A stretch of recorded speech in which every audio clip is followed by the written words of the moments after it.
Awesome possum. What's up, ladies and gentlemen? It's BallietBran.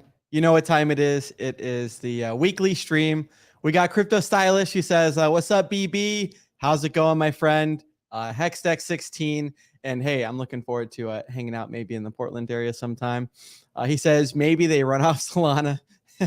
Anyway, so we'll get to the rest of the chat in just a second here. Hope and trust everyone's doing well today. It's a beautiful Sunday.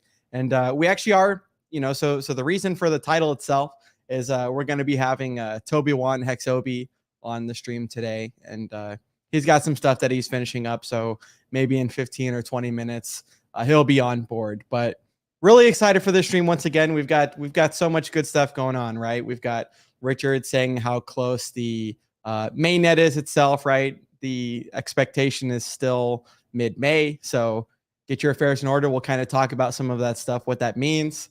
Once again, we're not going to know maybe the exact, block height for the snap fork, right? But it's definitely time to get possession of those keys if y'all don't have it yet. So let me do the intro. We'll get into the chat. We'll get into some, just stuff going on, and then we'll hang out with Toby once he finishes what he's doing now. Okay. So much love, everyone. See you soon. Be sure to hit that subscribe button. Be sure to like. Be sure to share. Be sure to comment. Yeah. Say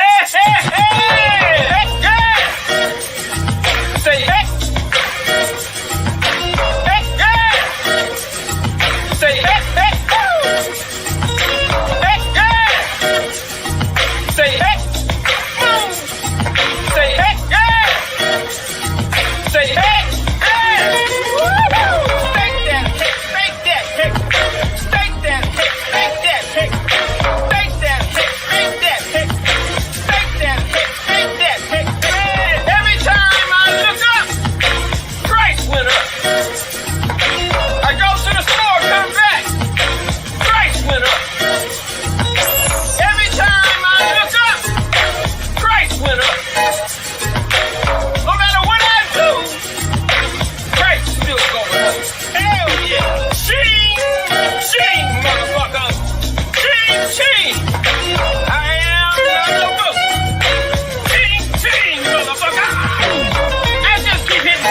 Motherfucking jackpot. We still jackpot, bitch! Thank you, Richard, for creating and founding the most amazing and disruptive financial technology cryptocurrency ever. Thank you, sir. And nice streams, Mr. BallietBran. It's fabulous.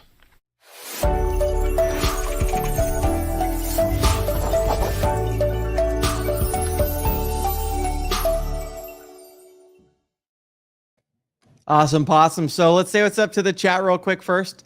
And then, there's always great information going on in Hexico. Okay, so we've got Chris.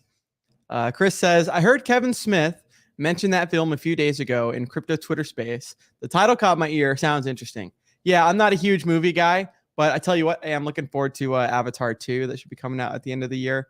And anyway, so, and we got the man, the myth, the legend himself, biceps in chat for Mr. Jim Rat Crypto.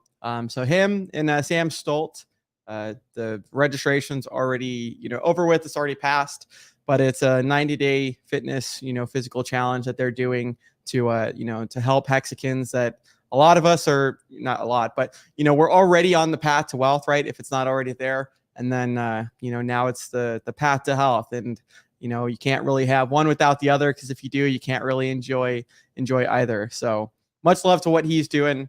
I've got two of the three brothers coming in to the challenge, and it's really cool. Not only do challenges like that help unify a community, but the relationship with my brothers and kind of keeping each other accountable and things like that. So I appreciate you for doing that, and it's really cool to see.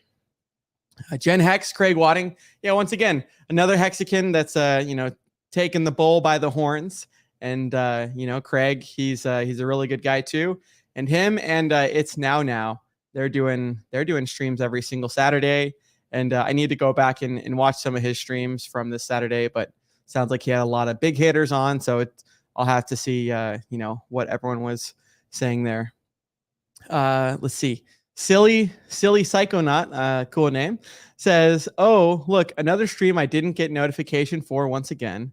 YouTube sucks at notifying me of all Hex streamers. I have to physically find them or I don't know about them. Yeah, my notifications are wrecked too. Hextech is saying the same thing. YouTube's having some problems. So YouTube's having problems. Solana's having problems. Who isn't having problems except for the Hexicans? Hexicans, 100% uptime, complete, absolutely amazing. Crypto Silas, nice to see you. And yeah, we'll get into this in just a second, right? Okay, cool. Let's see what else we got. We got Godfather J6, Hector, the Protector, 22. I love that name, right? Protect what you love. Francis, I love Jesus. MJ Money. Hey, family.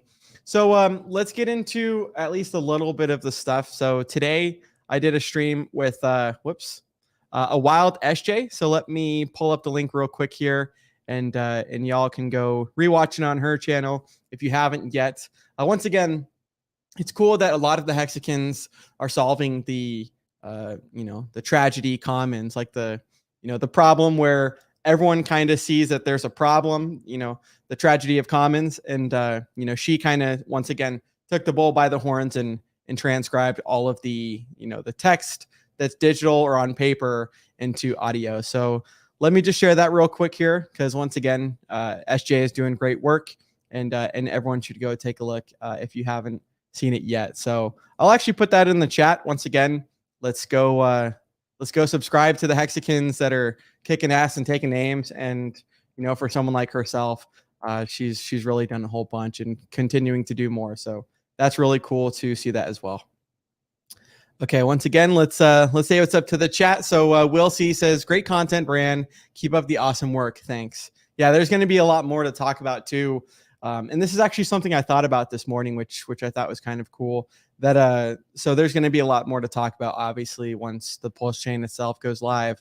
But for those that haven't seen Jim Rat Crypto stream with Wendy's for Tendies and Sam Stolt this morning, it's definitely worth listening to, because Tendies was talking about how he's had a whole bunch of experience in crypto, and especially when it comes to liquidity providing and yield farming. And I think it's just an interesting perspective that he kind of brings that maybe some other people aren't talking about, or for someone like myself, maybe didn't consider a whole bunch before, making some of these videos. So it's awesome to see someone like himself that's got the wisdom, the knowledge, and the experience to be able to speak on such a thing, right? As opposed to just a test net, or people that maybe haven't yield farmed as much in the past, which is definitely me. So I kind of felt obligated to say something.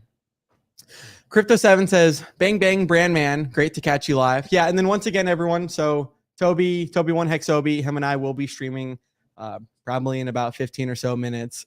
He was just finishing up some stuff, and he'll be on too. So looking forward to when he comes in. Oh yeah. Hey, Toby, you want to give me a thumbs up if, okay, cool. Hey, we got Toby on the road. Let's give him a little add to screen. What's up, Toby? Jesus Christ on a cracker. I swear, Bran, I'm so sorry, man. It's like, I know we've had this scheduled for a bit, but this is the thing. You hear a lot of Hexicans talking about how, like, financial freedom. It's like, I'm retiring. This is a unique opportunity to see the other side of that, because when you're still effectively running a business, it never stops. Whoa, God, railroad tracks. It never stops. So it's like, basically we had some software issues from this upgrade thing we did. So even though it's Sunday afternoon, where was I fucking around with that stuff? So I'm racing home now, but at least it's a beautiful day.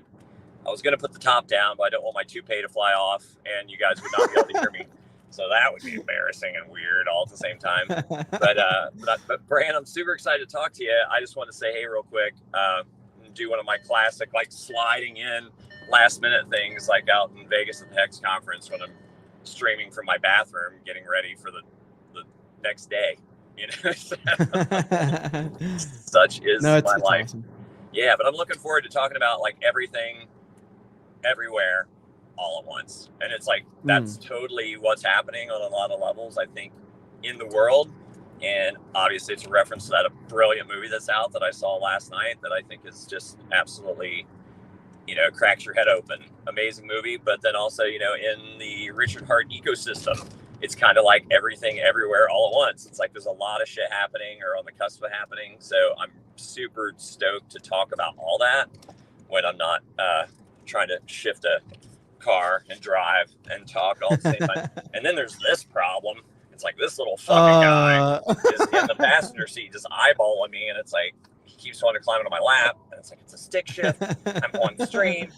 Winston, he just doesn't have time. But yeah, so maybe we get him on there later too. But I just want to say hey real quick and apologize for being late. But give me like 10 minutes to get home and flip open my laptop. Take your time, bro. I'll tag back in. Hey, sounds good, Toby. Safe travels. Cool, man. All right, bye. All right. So yeah, that's the one and the only TobyJuanHex Toby. Once again, we will be chit-chatting with him in just a few minutes. And his dog's name is Winston Churchill. So what a cute name for such a cute puppy. So yeah, let's get back into the rest of the chat that we had. 1 minute here. Yeah, so MJ Money says, did you get your workout in today? I did. Yeah, so been waking up. So I've been going to bed around 11 p.m., waking up at 7, you know, trying to really maximize that sleep. I know how important that is. And yeah, got the workout, fasted. So did about 15 minutes of like an incline walk on the, 3.3 miles an hour. And then I'll, adjust the actual variation of the incline. And then, yeah, did some weight resistance training as well. And then I cooled down for about 5 minutes for the cool down. So yeah, pretty much just the diet itself. That's the biggest thing. And, once again, I was saying thank you to Jim Rat Crypto because of not just a challenge, but because of wanting to have made some changes for a while, this is kind of that kick in the ass for that. So going to be sober for the next 90 days on alcohol and just really, really getting that health back. As Motley has said, really getting the good stuff. So anyways, Beam D says Avatar 2, I've been under a rock. Yeah, James Cameron. He's a really good movie director. And I tell you what, Avatar 2 is going to be pretty cool. So Hex McKenzie, we got Drix, we got Finbear. Like the video, please. Hex on air. Let's see. Wow, 25 cents. Uncle Will says, I bought Avatar on DVD for 25 cents in Afghanistan 3 weeks before it came out. They totally have that in other countries too, a whole bunch of pirated CDs and stuff like this. T says, thank you. Thanks for everything you do in the Hex community. We got a Wild SJ. Yeah, once again, this is really cool what she's doing. And she says, a Wild SJ appears. So I love that. And yeah, hey, Hextech, thanks for bringing this up. This is what I wanted to talk about. And it's actually what I had the share screen on just a second ago. So he says, Maximus is not having problems. And we'll just stop the share screen and we'll reshare the tweet that I had wanted to do. So give me 1 minute here. And let's click that over and everyone can see. Great. So yeah, once again, the just like with the GRC crypto challenge, the Maximus thing is over, but technically you could buy it. It would probably just be at a premium versus minting at 1-to-1. But this is the max length stake bot. And this is really cool to look at because once again, Hex has all of the stats in crypto. You go to staker.app and you can see the amount of buy pressure versus the amount of sell pressure. You can see the unique addresses, the amount of people that have staked for that day. So it's really cool because on a day-to-day basis, just like with anything else, you're going to have fluctuation. You might have price pumpage, price dumpage. But looking at these statistics and realizing that for a lot of us, right, that a lot of us aren't traders, a lot of us are just staking and kind of earning that yield. On a daily basis, you're seeing more and more progression and more people that are going to make that snowball just keep going up and that S curve really compounding. So when we look at this, it says, so this is the Ethereum address. And so it's automatically a shark. They've got 42,104.4380 T-shares. And it's 294,323,603 hex that was staked via the Maximus, DAO contract for 5,555 days. So the estimated yield is looking pretty damn good too. So it's just really cool to see. Yeah, and this is really cool too. And once again, memes can be quite powerful in conveying messages. Doesn't have to be just audio or video. But the shark saying, "What did I do to you?" and you've got a whole bunch of small fishies that kind of eat the shark. But the point is that you can take the utility and I don't know, I guess the features of Hex, and the way that Maximus DAO had kind of done everything was the right way, and it allows people to earn more yield than if you were to just have $100 or $1,000 worth of Hex per se and just to stake it yourself.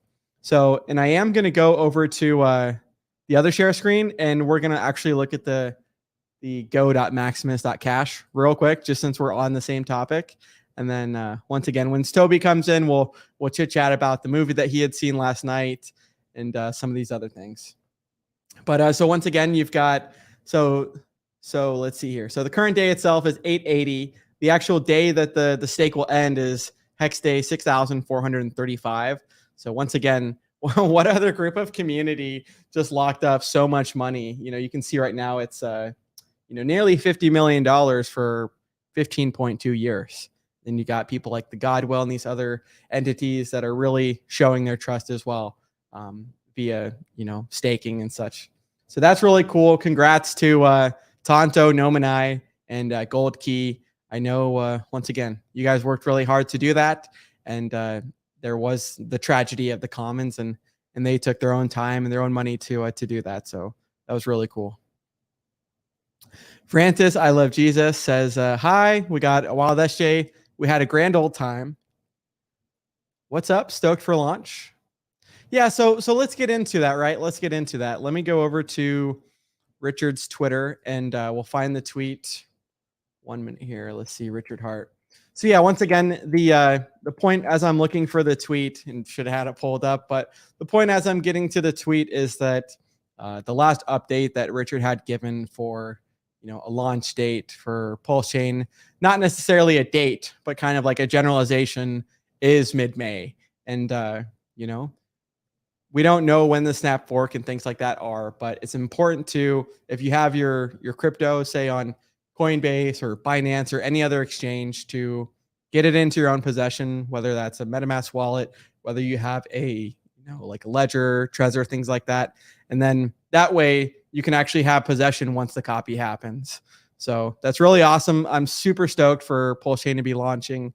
And it really is going to be kind of like the title of the stream, everything, everywhere, all at once. I didn't see the movie, so I can't really relate to that. But just like Toby had said, I mean, you're going to have the PulseX, you're going to have the yield farming. Once the bridge itself actually goes live instead of the ratio trading, that'll be really cool to see what people do as well.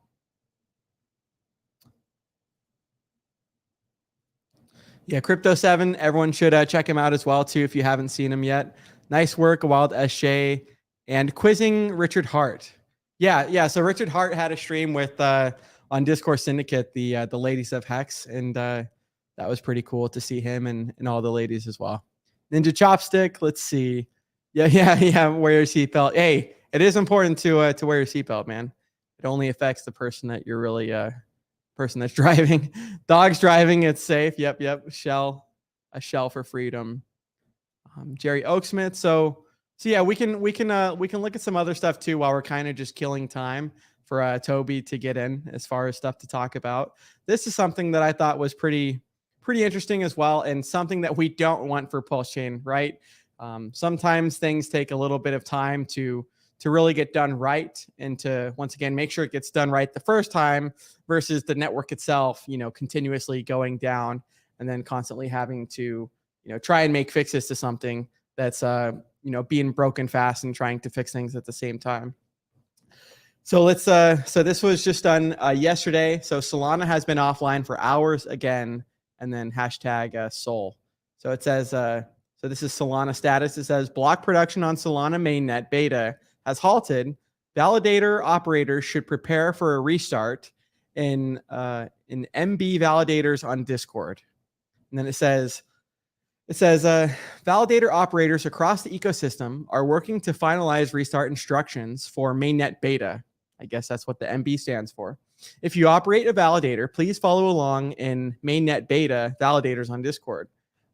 Solana mainnet beta lost consensus after an enormous amount of inbound transactions, 4 million per second, flooded the network, surpassing 100 either gigabits or gigabytes. let's just say gigabits per second. Engineers are still investigating why the network was unable to recover, and validator operators prepare for a restart. So once again, these are the kinds of things that we don't want for PulseChain. Richard is taking his time to really make sure that, hey, you have the largest airdrop in history. You've got all of these other things, and the last thing that you want is is something that's not as exciting. Is there Hex candy yet? I don't know. I'm not too sure. Toby does a $500 super chat. Wasn't expecting that. Thanks, Toby.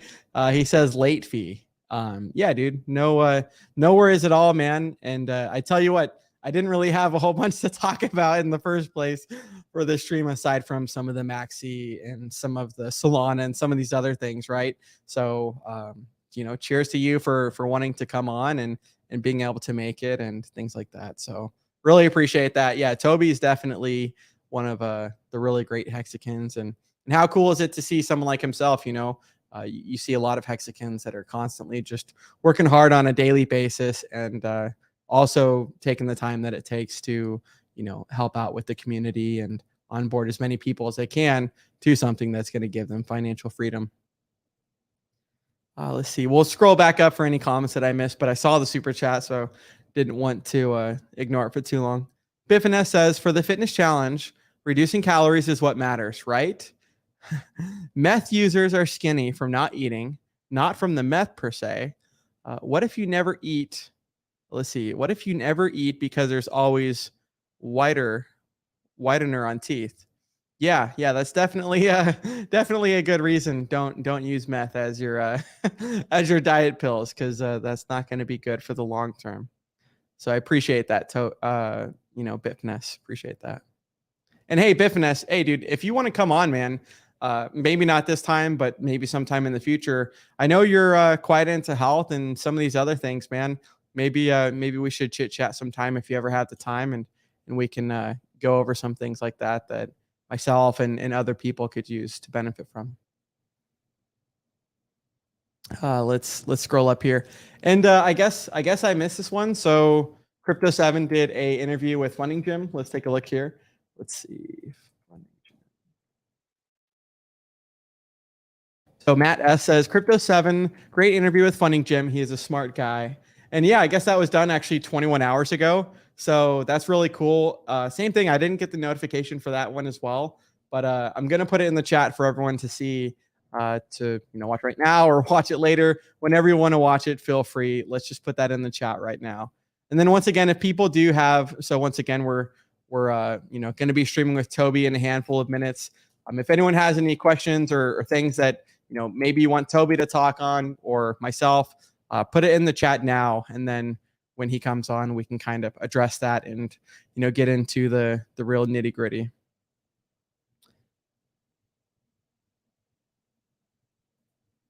Crypto Knight says, always good, mate. Morning from down under. How's it going? We got a DJ Pollywood. Nice to see you. Yeah, Crypto7, dude. Crypto7 is sorry for sharing the screen. Crypto7 is absolutely amazing. I mean, that guy, he really has a whole bunch of points too that are actually very relevant for the PulseChain itself. So many companies or so many investors per se, when they hear the sacrifice that Richard had initially talked about, and that there's no expectations and things like this. Well, if you're investing large amounts of money, or maybe you're in the traditional finance system, maybe they get scared when they hear that hey, you might not be getting the coins that maybe you had sacrificed for, as far as that being a guarantee. And so what he was mentioning when him and I have streamed a handful of times is that there's probably a lot of people just waiting on the sidelines that either didn't get a sacrifice for PulseChain, or didn't want to wait for the bonding curve to be impacted against them. That's kind of like fresh capital that's just waiting for the actual launch. So that's going to be really cool to see, and it really is going to be that 1,000 flowers blooming, or the everything everywhere all at once. I'm down for Rattlesnake Ledge. Oh, dude, this is disgusting. Yeah, let's go over to Richard's channel again, and he's got some photos of the Gwei, and it's quite ridiculous. I mean, Ethereum has literally become unusable. And Wendy's for Attendees, once again, he was on stream with Jim Rat Crypto, and I suggest everyone go watch that stream. Even if you're not into the Health Challenge and things like this, listen to the parts that Attendees, Wendy's for Attendees is talking about with the liquidity providing, with some of these other things, because he really has a lot of experience, and it's better to listen to someone that's speaking from experience and say someone that's speaking in hypothetical. So he had a really good stream today. But yeah, so we'll come over here. And so Crypto Summer is saying ERC20 transfer was $1,100, 3 hours ago. I was laughing my ass off. PulseChain to Mars. So if we share the screen right here, so this is Richard's Twitter. This is 20 hours ago, and I tell you what, the cost to run a transaction or to end a stake, things like that, have pretty much become unusable. And even in Hex, if you have 10,000 X gains, obviously that's before staking. But if you have these staking fees that become so expensive to calculate by the time that your stake is due, well, then some of the fees can really outweigh the cost of the profit that you actually made. So when we look at this, it says, so for just a USDT transfer, which is just an ERC20 token transfer, the average was $1,132. And then you've got obviously the swap on Uniswap was $3,859. And then an NFT sale on OpenSea was $4,232. But this is obviously at, Gwei was super high. I guess we can actually take a look and see what it is right now. Let's see, etherscan.io/gas tracker. Let's go to that real quick. 1 minute here. So, I mean, this is what it is right now. I mean, obviously it's dropped down and it's more bearable right now. So if you were to transfer an ERC20, say Hex or, things like this, it would be, it'd be about $9.26 on average. And then for a Uniswap swap would be about $31.58. But the point is that, we're seeing things like this high way too often. And what that means, as Tendies was saying, was, imagine if, so you look at these numbers, right? And then imagine if we didn't have these other layer ones that kind of are taking away some of that network congestion from Ethereum currently.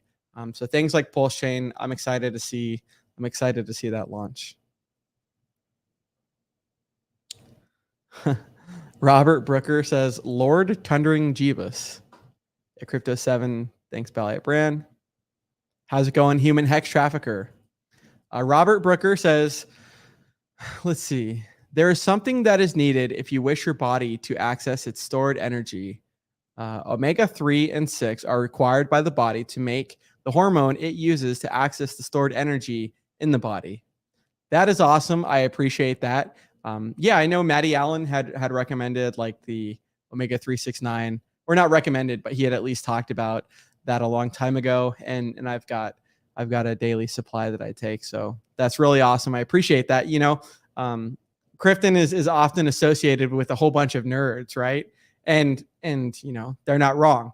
But then how many times do you have like the Hex community that's really into the health and fitness? And I see Toby in the background again. Just give me a thumbs up when you're ready to. Awesome. He's got the little puppy with him too. So without further ado, what everyone's been waiting for, Mr. Toby.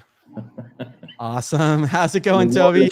I'm the worst. It's like, look, puppies. Don't hate me. There's puppies. There's puppies and money. What do people like more than puppies and money? So I threw you. I mean, everybody should be tipping Bran. However, as Bran can tell you, YouTube, we love you and we hate you because they're taking a big chunk of that. Bye.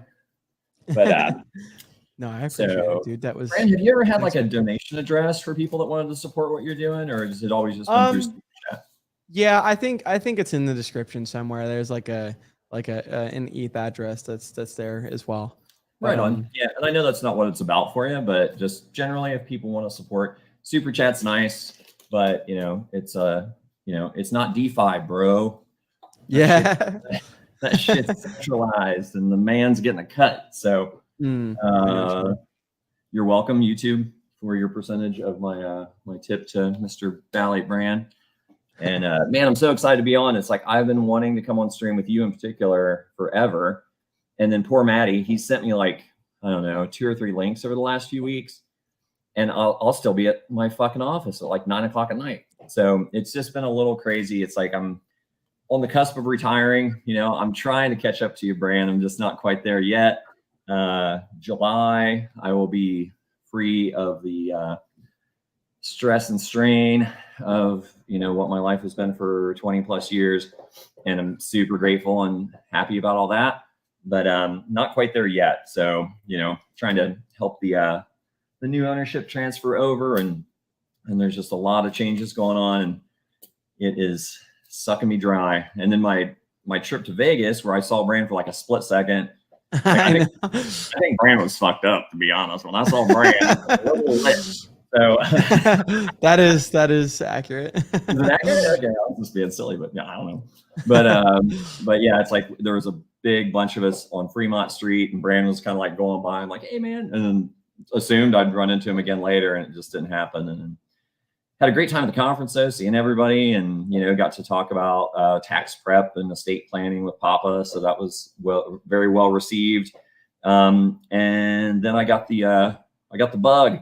I caught the bug. I'm just like, I'm all vaxxed up, you know, whatever. I know people have their opinions about that, but you know, you got a shot, throw it at me. Exactly. And even with that, I got it, and it ended up being a very, very expensive isolation for my fiance and I on her birthday, nonetheless, in Palm Springs. So beautiful place. It's better when you can leave the room, but I'm better now, feeling good, excited to have an opportunity to stream and talk about some stuff with Mr. Bran, who is just a freaking cornerstone of the community, as everyone that's watching knows. Be sure to share on your socials. And I cannot share on Twitter right now. That's part of the thing. Tell us more about that. Yeah, that's part of the thing we're going to talk about today. I love Elon Musk. I think he's a fucking super genius, and read his autobiography a number of years ago and started investing in Tesla. And it was prior to Hex, one of the best investment decisions of my life. Our good friend Peter Schiff had posted some not so kind things about Elon Musk when he bought Twitter. And purely as a joke, I said, what did I say? Oh, Peter, you silly little engagement slut. And like literally put like a laughing emoji and like like one of those. Total joke. And I think I had a peace sign on the fucking end of it even. I get whacked for hateful conduct. It's like, what? It's like, he was being an engagement slut. He was trying to get people to comment on his post, and he said something hyperbolic, and I said something that I still think is fucking hilarious. Yeah, and dude. With repeated appeals to the good folks at Twitter, who obviously are not following Elon's lead yet with free speech and, freedom of expression. I mean, I can understand it's like if it was a woman and I was doing like the slut shit. I don't use that word in that context. That's not me anyway. That knows me. Yeah. I mean, but in that, I mean, he's a 79-year-old man. It's like no one's gonna think he's an actual slut. It's like it was an engagement. And then the bots or the algorithm or whatever swept me into the fucking recycling bin. And hopefully in the next couple of days I will be released from my punishment. But I've sent them requests daily to review my case, just to be a thorn in their side with various comments about freedom of speech and that it was not with malice that I said such things, and how I've certainly learned my lesson about what you're allowed to say and not say on Twitter. But go fuck yourself. So that's been a little frustrating, but in a weird way, it's like I think it's the universe looking out for me, because I was spending time I didn't have on Twitter anyhow. Luckily, not getting engaged in any drama. I think I must just be following the right people, because I see people talking about Twitter drama, and I rarely see Twitter drama anymore. So whatever.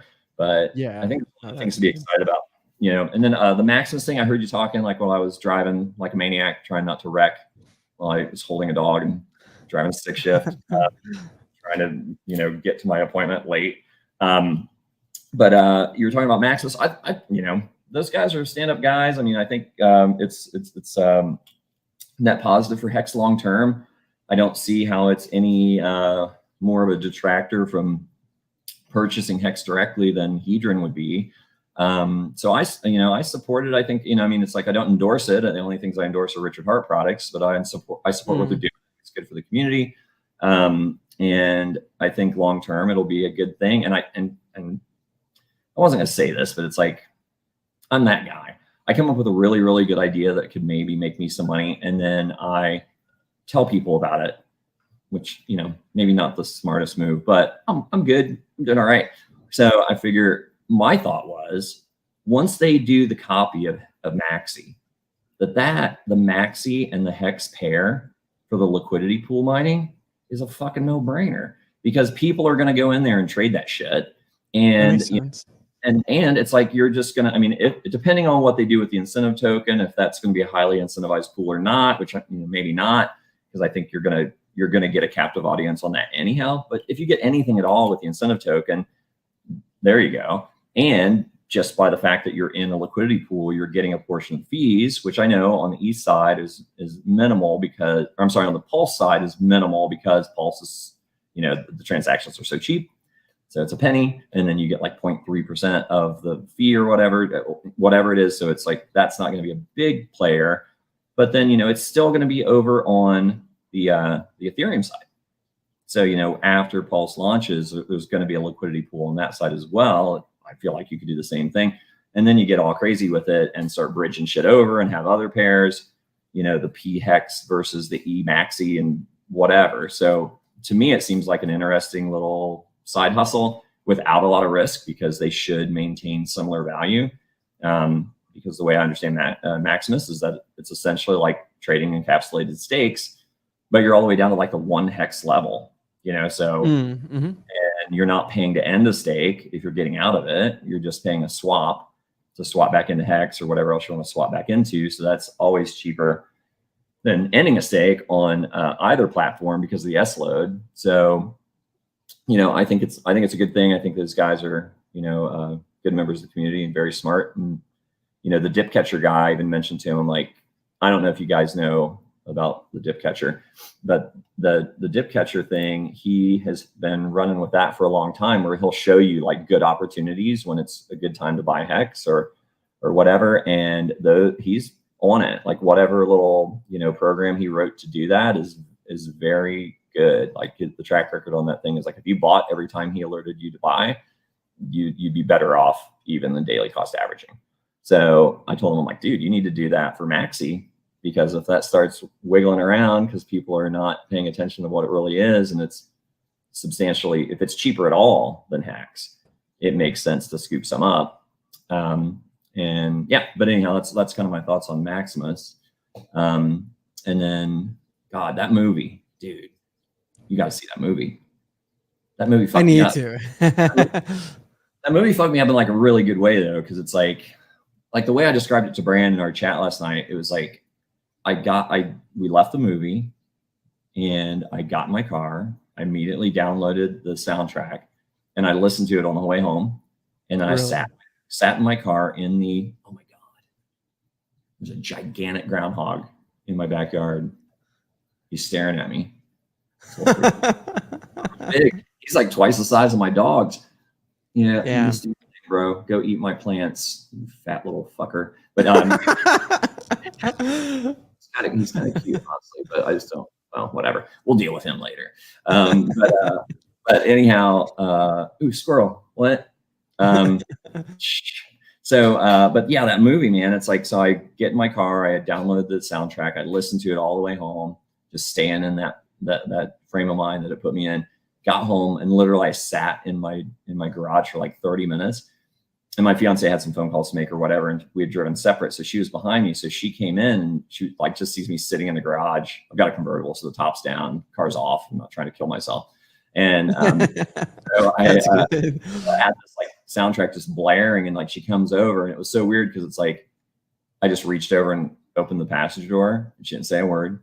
And she just got in the car and sat there with me, and closed her eyes and just listened to the thing. And the only thing I can equate it to is like, for those of you that may have partaken in psychedelic substances at some point in your life, everyone needs to make their own choices with such things. But the only thing I could kind of equate it to is like, if you've had a really good transformational trip And then after that, it was like this feeling like you figured it all out. Like, Yeah, stuff, that's true. like everything lines up, you know, it's like, it just all like, and it's like, everything makes sense. And it's like, you can't really explain it, but you just feel it. And it was kind of like that. I mean, you just come away from it feeling like lighter and better, and just like everything's going to be all right. And it was like perfect timing for me with all the stress I've been under and stuff. And I just haven't been able to quit thinking about it. And actually, she wants to go see it again tonight. So we might actually Damn, go dude. but it's a head fucker. It's a crazy movie. There's kung fu with sex toys that I didn't see coming. That was a little different, but it was very humorous. But I mean, if this movie doesn't win like every fucking Oscar, then our community or our country genuinely has no soul. So it's like, I'm hoping that, you know, more eyeballs get on this thing, because it's really, it cracks your head open and gets you to kind of think about things that maybe were weighing you down, or, you know, were kind of detracting from you being able to function, you know, in a more present way. But, you know, it's like trying to explain a painting, you know, it's a feeling. So I would say, you know, it's a beautiful work of art. I think it's a fucking masterpiece. I would definitely go check it out. And then I was telling, Bran, like, yeah, we should like have that in there, because that also has this weird synchronicity with like what's going on right now in the Hex community and the Richard Hart ecosystems that he's building. And, you know, people, you know, with Pulse Doge and Maximus and Hedron and liquid loans and like all the other stuff. And there's a fuck ton more that's going on that I haven't kept up with, just because, you know, busy. Yeah, so it's like, I think anything that's going to bring more eyeballs into the ecosystem is good. And then before I get off my stump and let Bran kind of add some in there, the one thing I really, really, really, really wish that we hadn't done with the Hex community is how we all were preaching 56 cents was a 10,000x. That became, in my opinion, a self-fulfilling prophecy. And what did we do? We hit 56 cents. And then it started to retrace from that, right? And then we've been, you know, down from there. It's going to take a while to get back to that. But I think it was a self-fulfilling prophecy. It's like, I mean, if everyone's saying that's it, that's the 10,000x. I mean, there's short-sighted people that don't understand that was like a prediction of what it could do in 2 years. It could do way more than that. I think it will do way more than that long term. So I think it kind of set this expectation that was the big top, right? And Richard himself finally acknowledged on stream, I think he was in Zurich when he was doing the European tour. And he said, you know, technically we haven't done a 10,000x yet. And like from wherever it was at that point, he said, we have about a 10x to go from here. Right. And at that point, I think we were in the 40s maybe or something, or 30s, maybe, I don't know. I can't remember exactly when he was doing the Europe thing, but he said that what he had looked at was from the all-time low to the all-time high, because it reads better. It sounds better. You know, if you take that stretch, it's like, obviously that's a bigger multiple than going from the actual launch. But if you go from the actual launch and do a 10,000x, it's like $5. It's like 56 cents. It's like 5 something. And so I really wish like that had not happened and people would kind of change that narrative. The other thing, which is already kind of making its way through the community, which is good, is it's not interest. It's an easy way to describe what the hex is that you earn for your staking, but it's distributed inflation. You know, it is inflation that is distributed only to stakers, right? So that's, you know, that's an easy one. And then the other one that I really wish that people would, you know, talk more about is the fact that all these other tokens that are happening with PulseChain, including Pulse and PulseX, and, you know, all the other stuff that's coming over and doing stuff. You know, I know there's just a lot of fear and like, it's a scarcity mindset. Like, first of all, people are thinking like there's a finite amount of money and a finite amount of people that are going to get into this ecosystem and participate. And, you know, that these things are somehow competition, right? I don't see it like that. I think that those are opportunities for people to speculate on other things. I personally always am, you know, transparent in the fact that I only endorse Richard Hart products, and that is what I am in. And that, you know, but even with Pulse and PulseX, let's say you make a bunch of gains, right? and it can get crazy. I mean, we know crypto, it's like it can take multiple 80, 90% dumps in its life cycle. And if it's going to, like Pulse, for example, if it is going to emulate what ETH did a 95% dump in 2018, right? Yeah. And wow. Like in that cycle, that was like wrecked, right? So I think there's going to be similar volatility in Pulse and quite possibly in PulseX. So if people are going to take profits in that along the way, what's the best store of value that any of us here know? Hex.com, baby. All right, there it is. You know what I mean? So to me, it's like, yeah, maybe short term people are kind of spreading their wealth around a little bit to see like what other things do, because I think it's going to grow faster in a shorter term. But if you don't take some profit out as those things are going ape shit, and you ride the wave all the way back down, then you missed an opportunity to maybe lock up some of those gains. And where better to store it than Hex.com and in Hex, and stake it. And you're going to, make on average, 38% a year of more Hex. And, the T-share price only goes up, and all the stuff that, the people that have been in it for long enough understand. So, I mean, I think, a lot of the stuff I see on Twitter is just people that are underinformed or just don't understand the bigger picture. So, and then a lot of these streams that I see with guys, I mean, they're great. It's like, Maddie and Motley and, everyone. It's like, they're covering a lot of material, but it's like, I feel like those are like some key takeaways that should just be hammered home time and again to people, so we can beat back that narrative of like, it being competition, right? Of that somehow that people are being disloyal to Hex because they're in, fuck, they might be in Pulse, but people don't fucking realize that that's a Richard Hart project too, right? So it's like, so all of that narrative I just wish could kind of get changed. That's my stump speech on those things. No, dude, I appreciate it, man. It's so nice because sometimes when there's not necessarily a whole bunch to talk about, but if there's not necessarily people to chit chat with, oh, dude, I love it. People like yourself give like a really good perspective that you mentioned, and Crypto 7 saying the same thing. He says, Toby1, I very much agree. People will take some profit from PulseChain to Hex, and that's a good point too when you mention, because this happens in other places as well, but that self-fulfilling prophecy of the 10,000x, and then of course that seems like the perfect time to sell, right? And in hindsight, seems like the perfect time to sell is that 10,000x. So those are good things to be aware of, because just as quick as the gains can go up, people can also take the profit too. But I think what you said too with I forget what it is, like Hex was up like 7x, and then Bitcoin was down like 50% or 40%, whatever it was. So you're definitely right about the store of value, and that's really where a lot of that benefit does come in, is not necessarily when everything else is pumping, because it does, but when everything else is dumping too. Right. Yeah, exactly. And it's like, I had limit orders set to sell at 52 cents, because it's like, I figure, people are going to front run it. And it's like, I still got like that little lizard brain in the back of my skull that's like trade. And I still chart and stuff because it's kind of fun.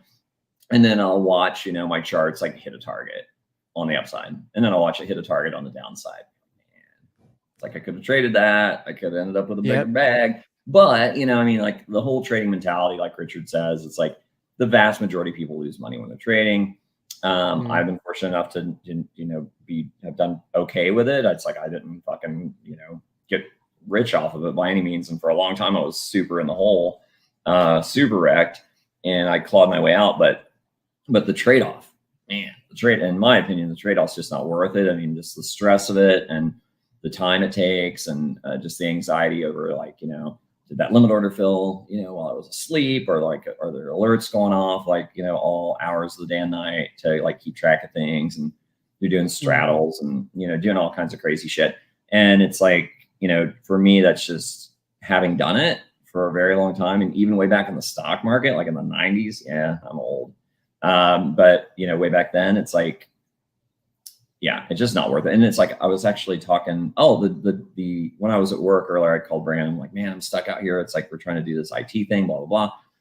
And the guy that's working on it with me remotely out of San Diego, he's a Hexican now. So that was part of my conversation with him last night. So he's in and he's excited and, checking it out more thoroughly, hopefully. And, I gave him a little bag to start with because that's kind of my MO. It's like, I just never want people to think like I'm trying to, especially it's like people I know. It's like, I don't want them to think like I'm trying to get them in. And it's like, people think, all the bad stuff, Ponzi scam, whatever bullshit. Yeah. So I'm like, if I'm going to give you some fucking money and there's no way, even if it's through Staker app, that I'll ever make that back. And my little fucking piddly referral fees that, if they ever pay those out. Right. I got like a fucking 100 and something referral fees. I think I've made like $120 or something. And it's like just sitting there. And I'm like, man, it's like, are they going to pay those out in what the hex value was at the time I earned them? Interesting. Probably. I know Maddie had mentioned something about, and I haven't really looked into a whole bunch of that, but I know he had mentioned that and I, that's the second time I'm hearing about it now. So yeah, good to be aware of at least.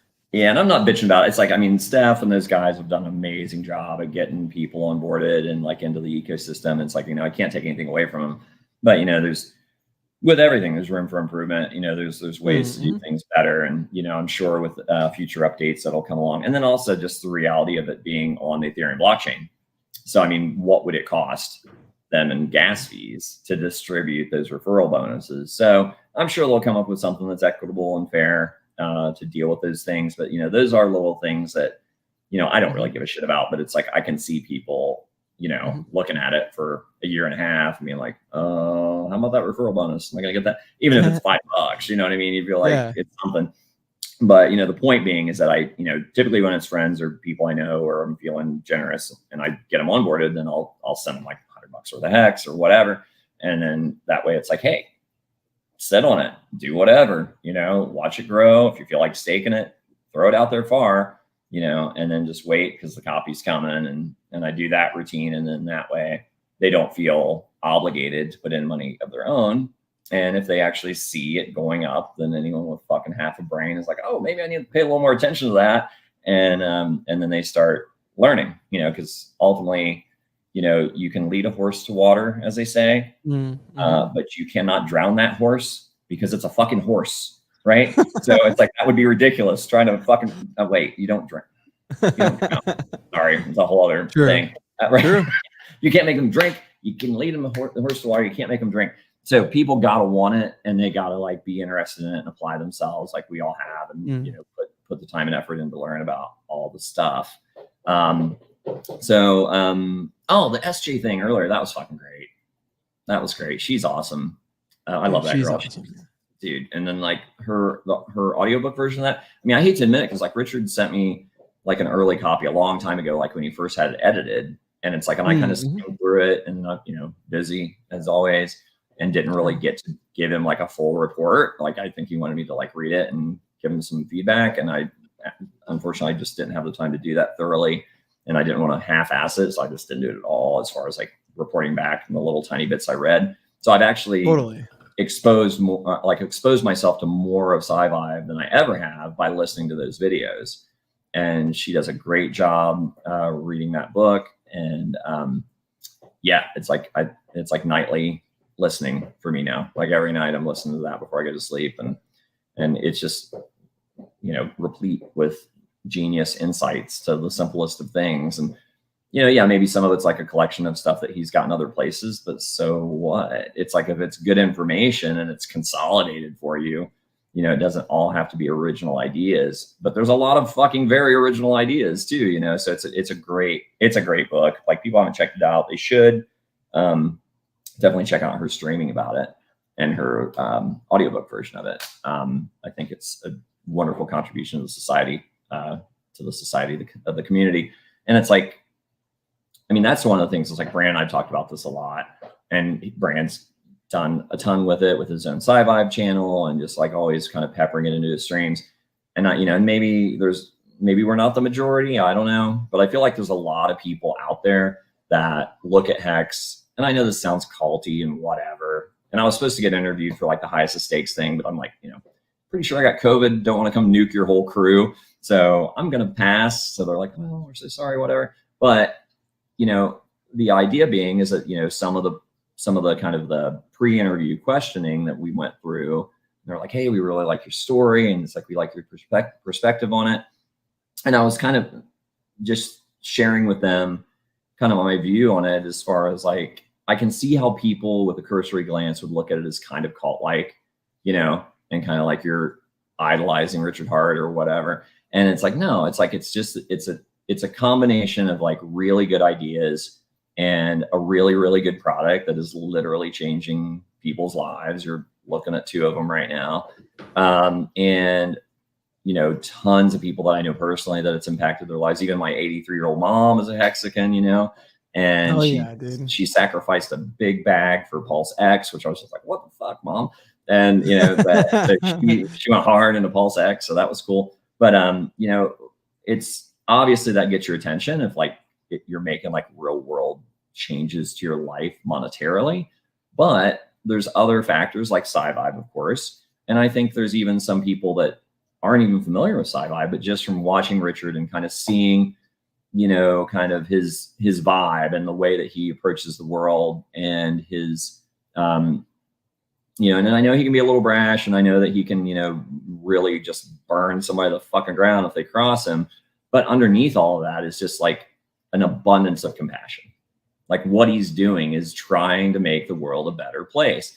And yeah, maybe he's coming out about it in ways that people might not understand if they're just like flipping on the thing and they see him throwing a Louis Vuitton bag across the floor and throwing his, you know, whatever Gucci jacket, you know, behind the couch or whatever. And they're like, what the fuck is this guy doing? Like just throwing his money around. And like, that looks like, what a douchebag. But if they listen to him for more than, you know, 20 minutes, he touches on the thing, right? And it's like, I've got a clip of it somewhere where he goes into it really well about, you know, why he's doing that. And like anybody that's been around long enough knows why. It's like, it works, right?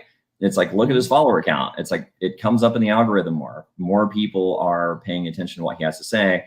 And you get them through the door with something like that, or keep them engaged. And then maybe the philosophy and the financial education that's there for them can start to seep in, and then they can see changes in their lives too. And maybe it's first financial.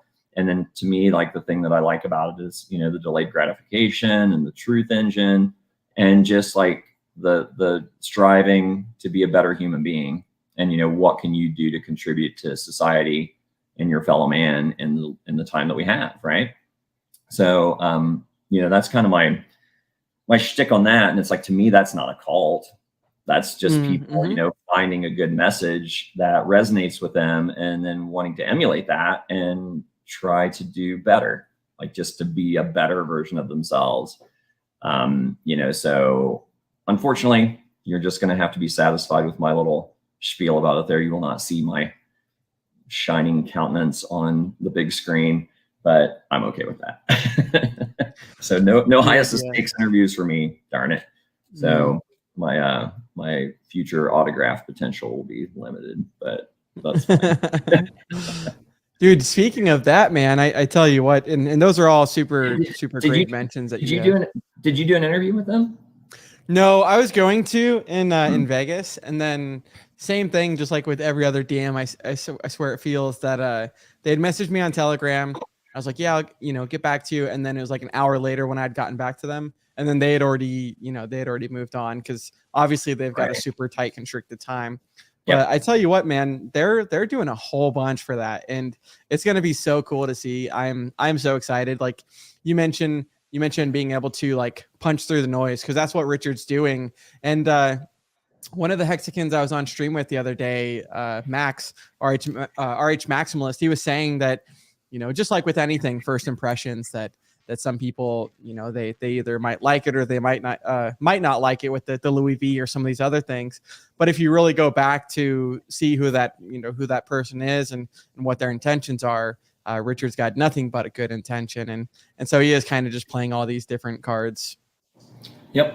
Yeah. Well, it's just all about, it's like the title. I didn't see the title of the stream that you finally came up with, but we were talking about switching it up. It's like, hey, it's like this movie's really hot right now. It's not just utter clickbait, because we are talking about the movie, and how that relates to other things like interpersonal and, you know, Richard Hart ecosystem crypto wise. But they're in the fucking title, man. It's like, you never know. Someone might be searching this new hot movie and then we pop up and then they get to be like, what are they talking about? They're fucking that dude on the left. It's like, wait, are you on the left or the right? I don't know how this works. I'm just looking at StreamYard. On the left, yeah. The guy, the young guy, the handsome guy on the left with the microphone. It's like, that guy's retired? What? I want to hear what's going on. You know what I mean? And then they dig in a little bit and then, you know, then down the rabbit hole you go, as, you know, so many of us understand.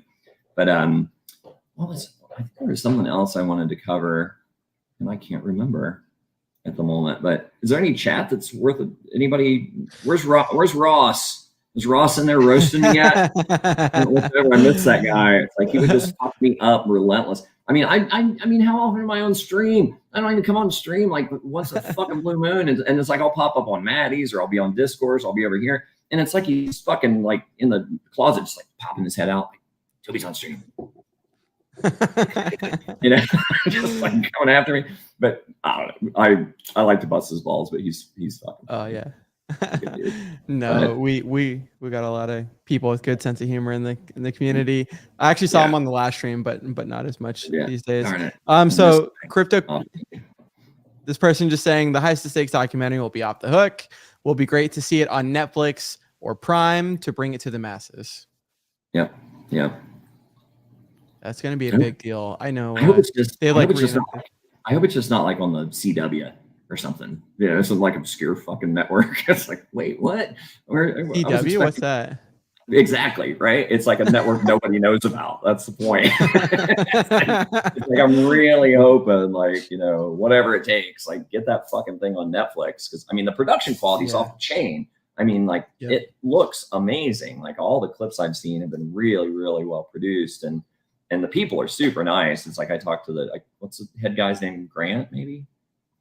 I think so. Yeah, I think that is correct. Yeah. Yeah, but I chatted with him a couple of times, and then Sarah was super nice. She was like the one doing like the pre-interview stuff, and yeah, I mean they got it. I mean they're on it. I mean those are really high level, you know, filmmakers. They're not fucking around with that thing at all. And then I was trying to scroll through the chat to see if anyone had any questions or. I can't remember who it was the other day. I think it was K4K. That guy's fucking awesome. I love that guy. He is smart as a whip. His laugh is great. It's like his content is really on point. Super smart guy. If you guys haven't checked him out, I would recommend it. But he was like, hey, there's a lot of chat. If you want to ask me something, at me.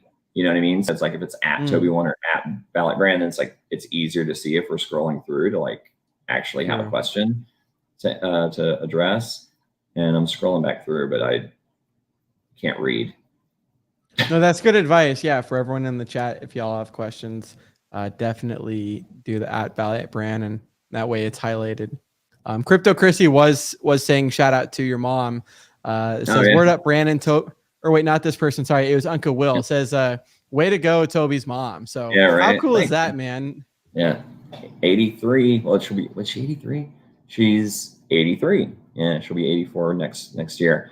But yeah, it's crazy. So she's Hex and staked out, you know, pretty decent amount of time, got a little ladder going, and she sacrificed her Pulse, and then she just shocked everybody and threw in a ridiculous chunk for PulseX. So I'm like, right on, mom, go for it. So yeah, so she's into it. She's got her staker app and she's checking her values and stuff. And she was like, is it going to show my staker app?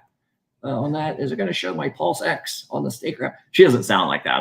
That's my approximation, like an old lady voice, right? But she's like, where's my PulseX?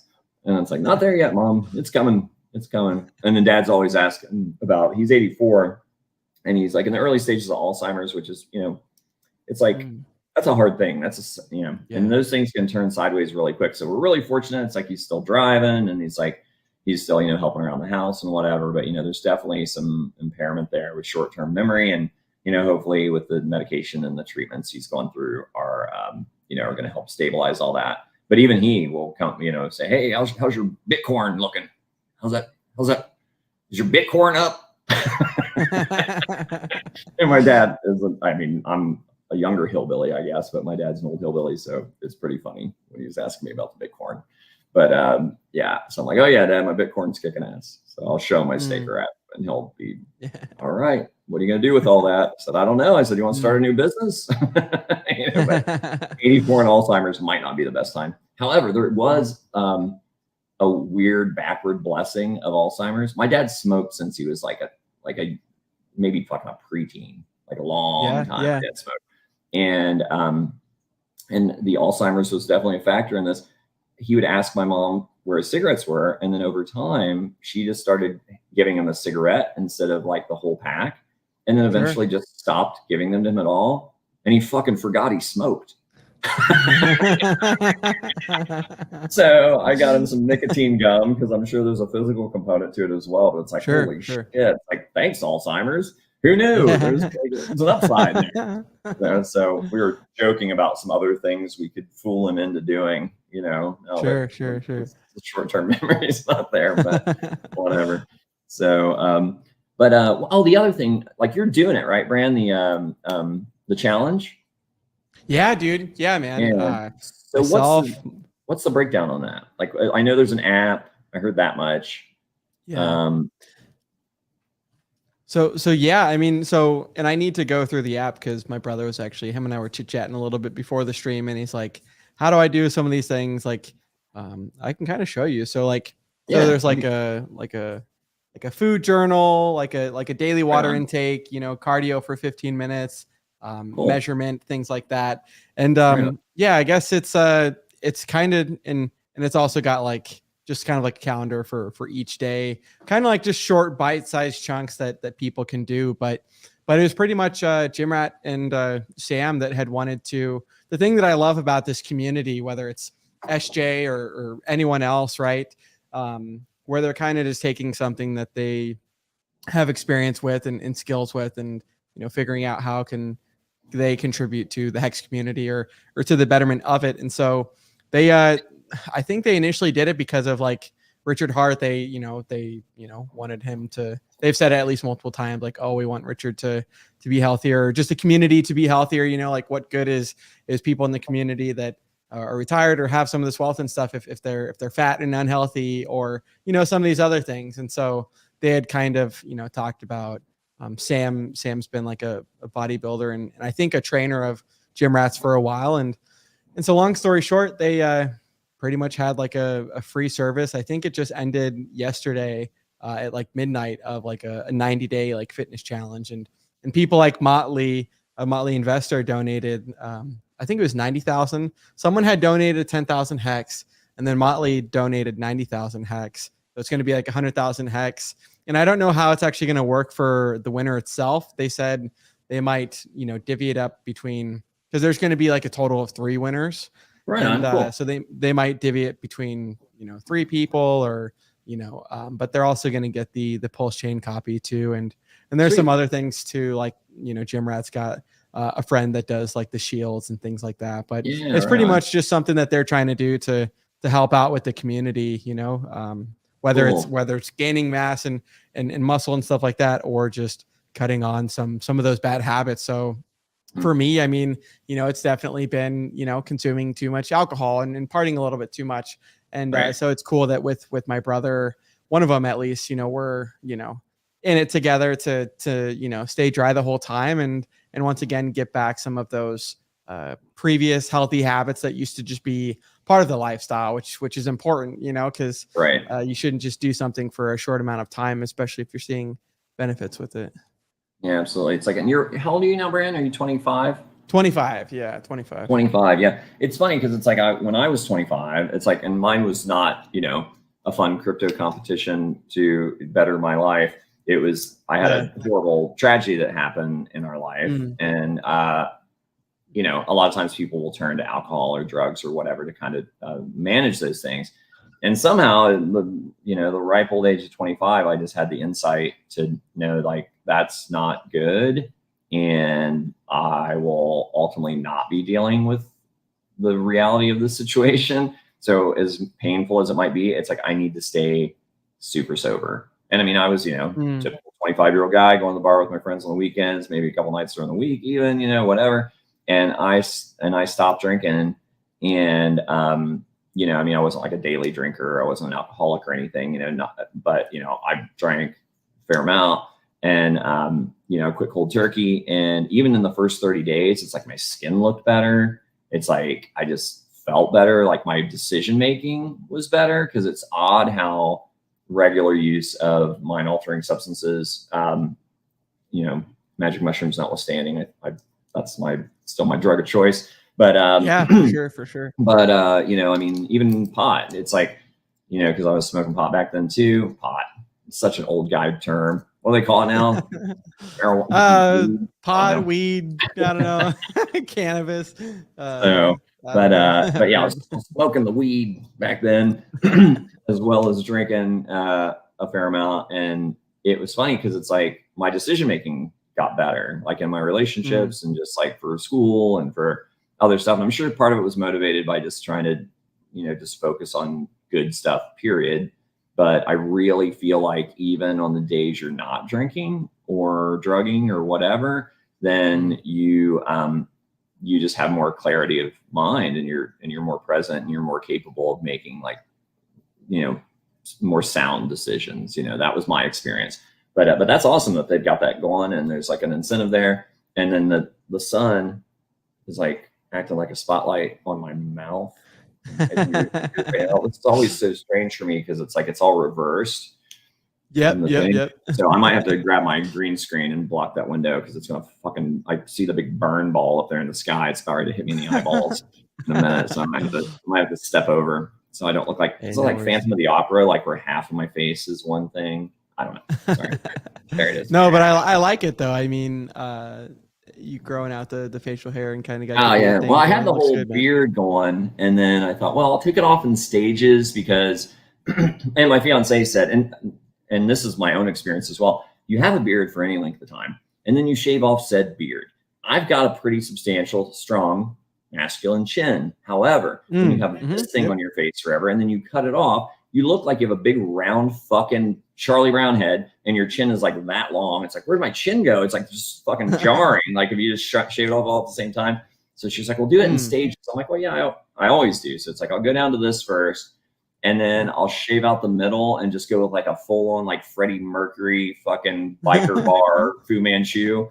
I'll work that a while, and then I'll knock it on down to where it's like, I'll keep like the little soul patch thing and then a mustache, and then I'll kill the mustache, or kill the little whatever, like the thing there. And then I'll just have like the 70s tennis coach.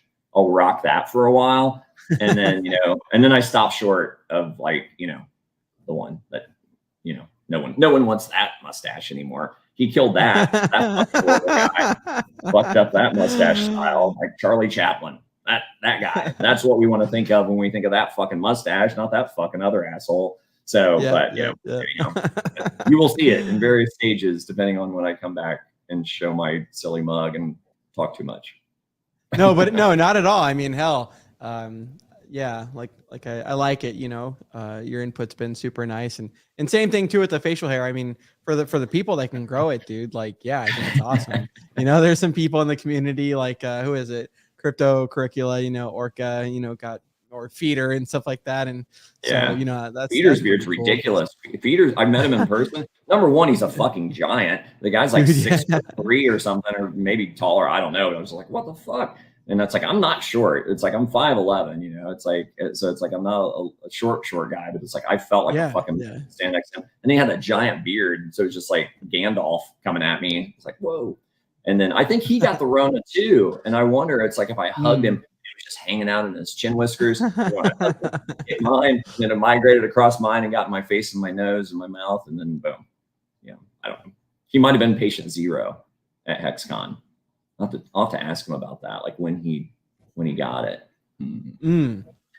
Yeah, dude. No, it's, hey, you're not wrong. I mean, I know, especially like I was saying, I forget who, or maybe I was just saying it to the stream, but especially in Vegas, I mean, I've always been a huge proponent of drinking like filtered water, or, you know, just not from the tap per se, just because I've always felt better when I've drank the filtered water. But especially in Vegas, man, where, you know, most of the time of the year when you're going, it's more hotter, at least, than here in Seattle and Washington. So you got that dehydration aspect, and then also, you know, usually a lot of people aren't staying hydrated as much. So yeah, especially there was a lot of people I think that had come back with, you know, some sickness and you know, things like that you mentioned. It's the petri dish of the United States. So it's like you're coming back with something. I mean, I'm sure there's some guys that came back with something worse than fucking Rona. Yeah, dude. Yeah. Glad it wasn't me. I'm happily involved. Thank you very much. Yeah. But I saw Believe in Yourself was commenting exactly what I was just thinking. When I was 25, my fucking beard, if I even dared try it, I looked like fucking Shaggy from Scooby-Doo. It was the most ratty looking fucking little thin garbage on the sides, especially. It's like this was working all right, but the rest of it was just like, oh God. And then, like, I don't know, I was probably in my 30s before I could really grow a proper beard. And then in my 40s, it was rocking. But then that's when my hair started falling out. I'm like, what kind of fucking cruel joke is this? It's like I finally got a good beard going, and I'm starting to lose my hair on the top of my head. I'm like, God damn it. It's like, all that was at the right time. I could have looked like Jim Rat or one of these fucking guys with glorious manes. And then, but Jim Rat, man, I love his stuff. It's like I actually talked to him about coming on one of his morning things a while back, and then, you know, busy. So I just haven't had a chance. I'd love to hop on with him and talk about some of his stuff. He's got great energy about him. It's like he's a great contributor to the community as well. And then and the guy's fucking shredded. It's like whatever he's doing, it's like, give me your whole routine, bro. It's like I need to get back to that stuff. And then like I know that they'd asked for like pictures of your best self or whatever. And I know I have like a picture that would be like, yeah, that'd be a good one.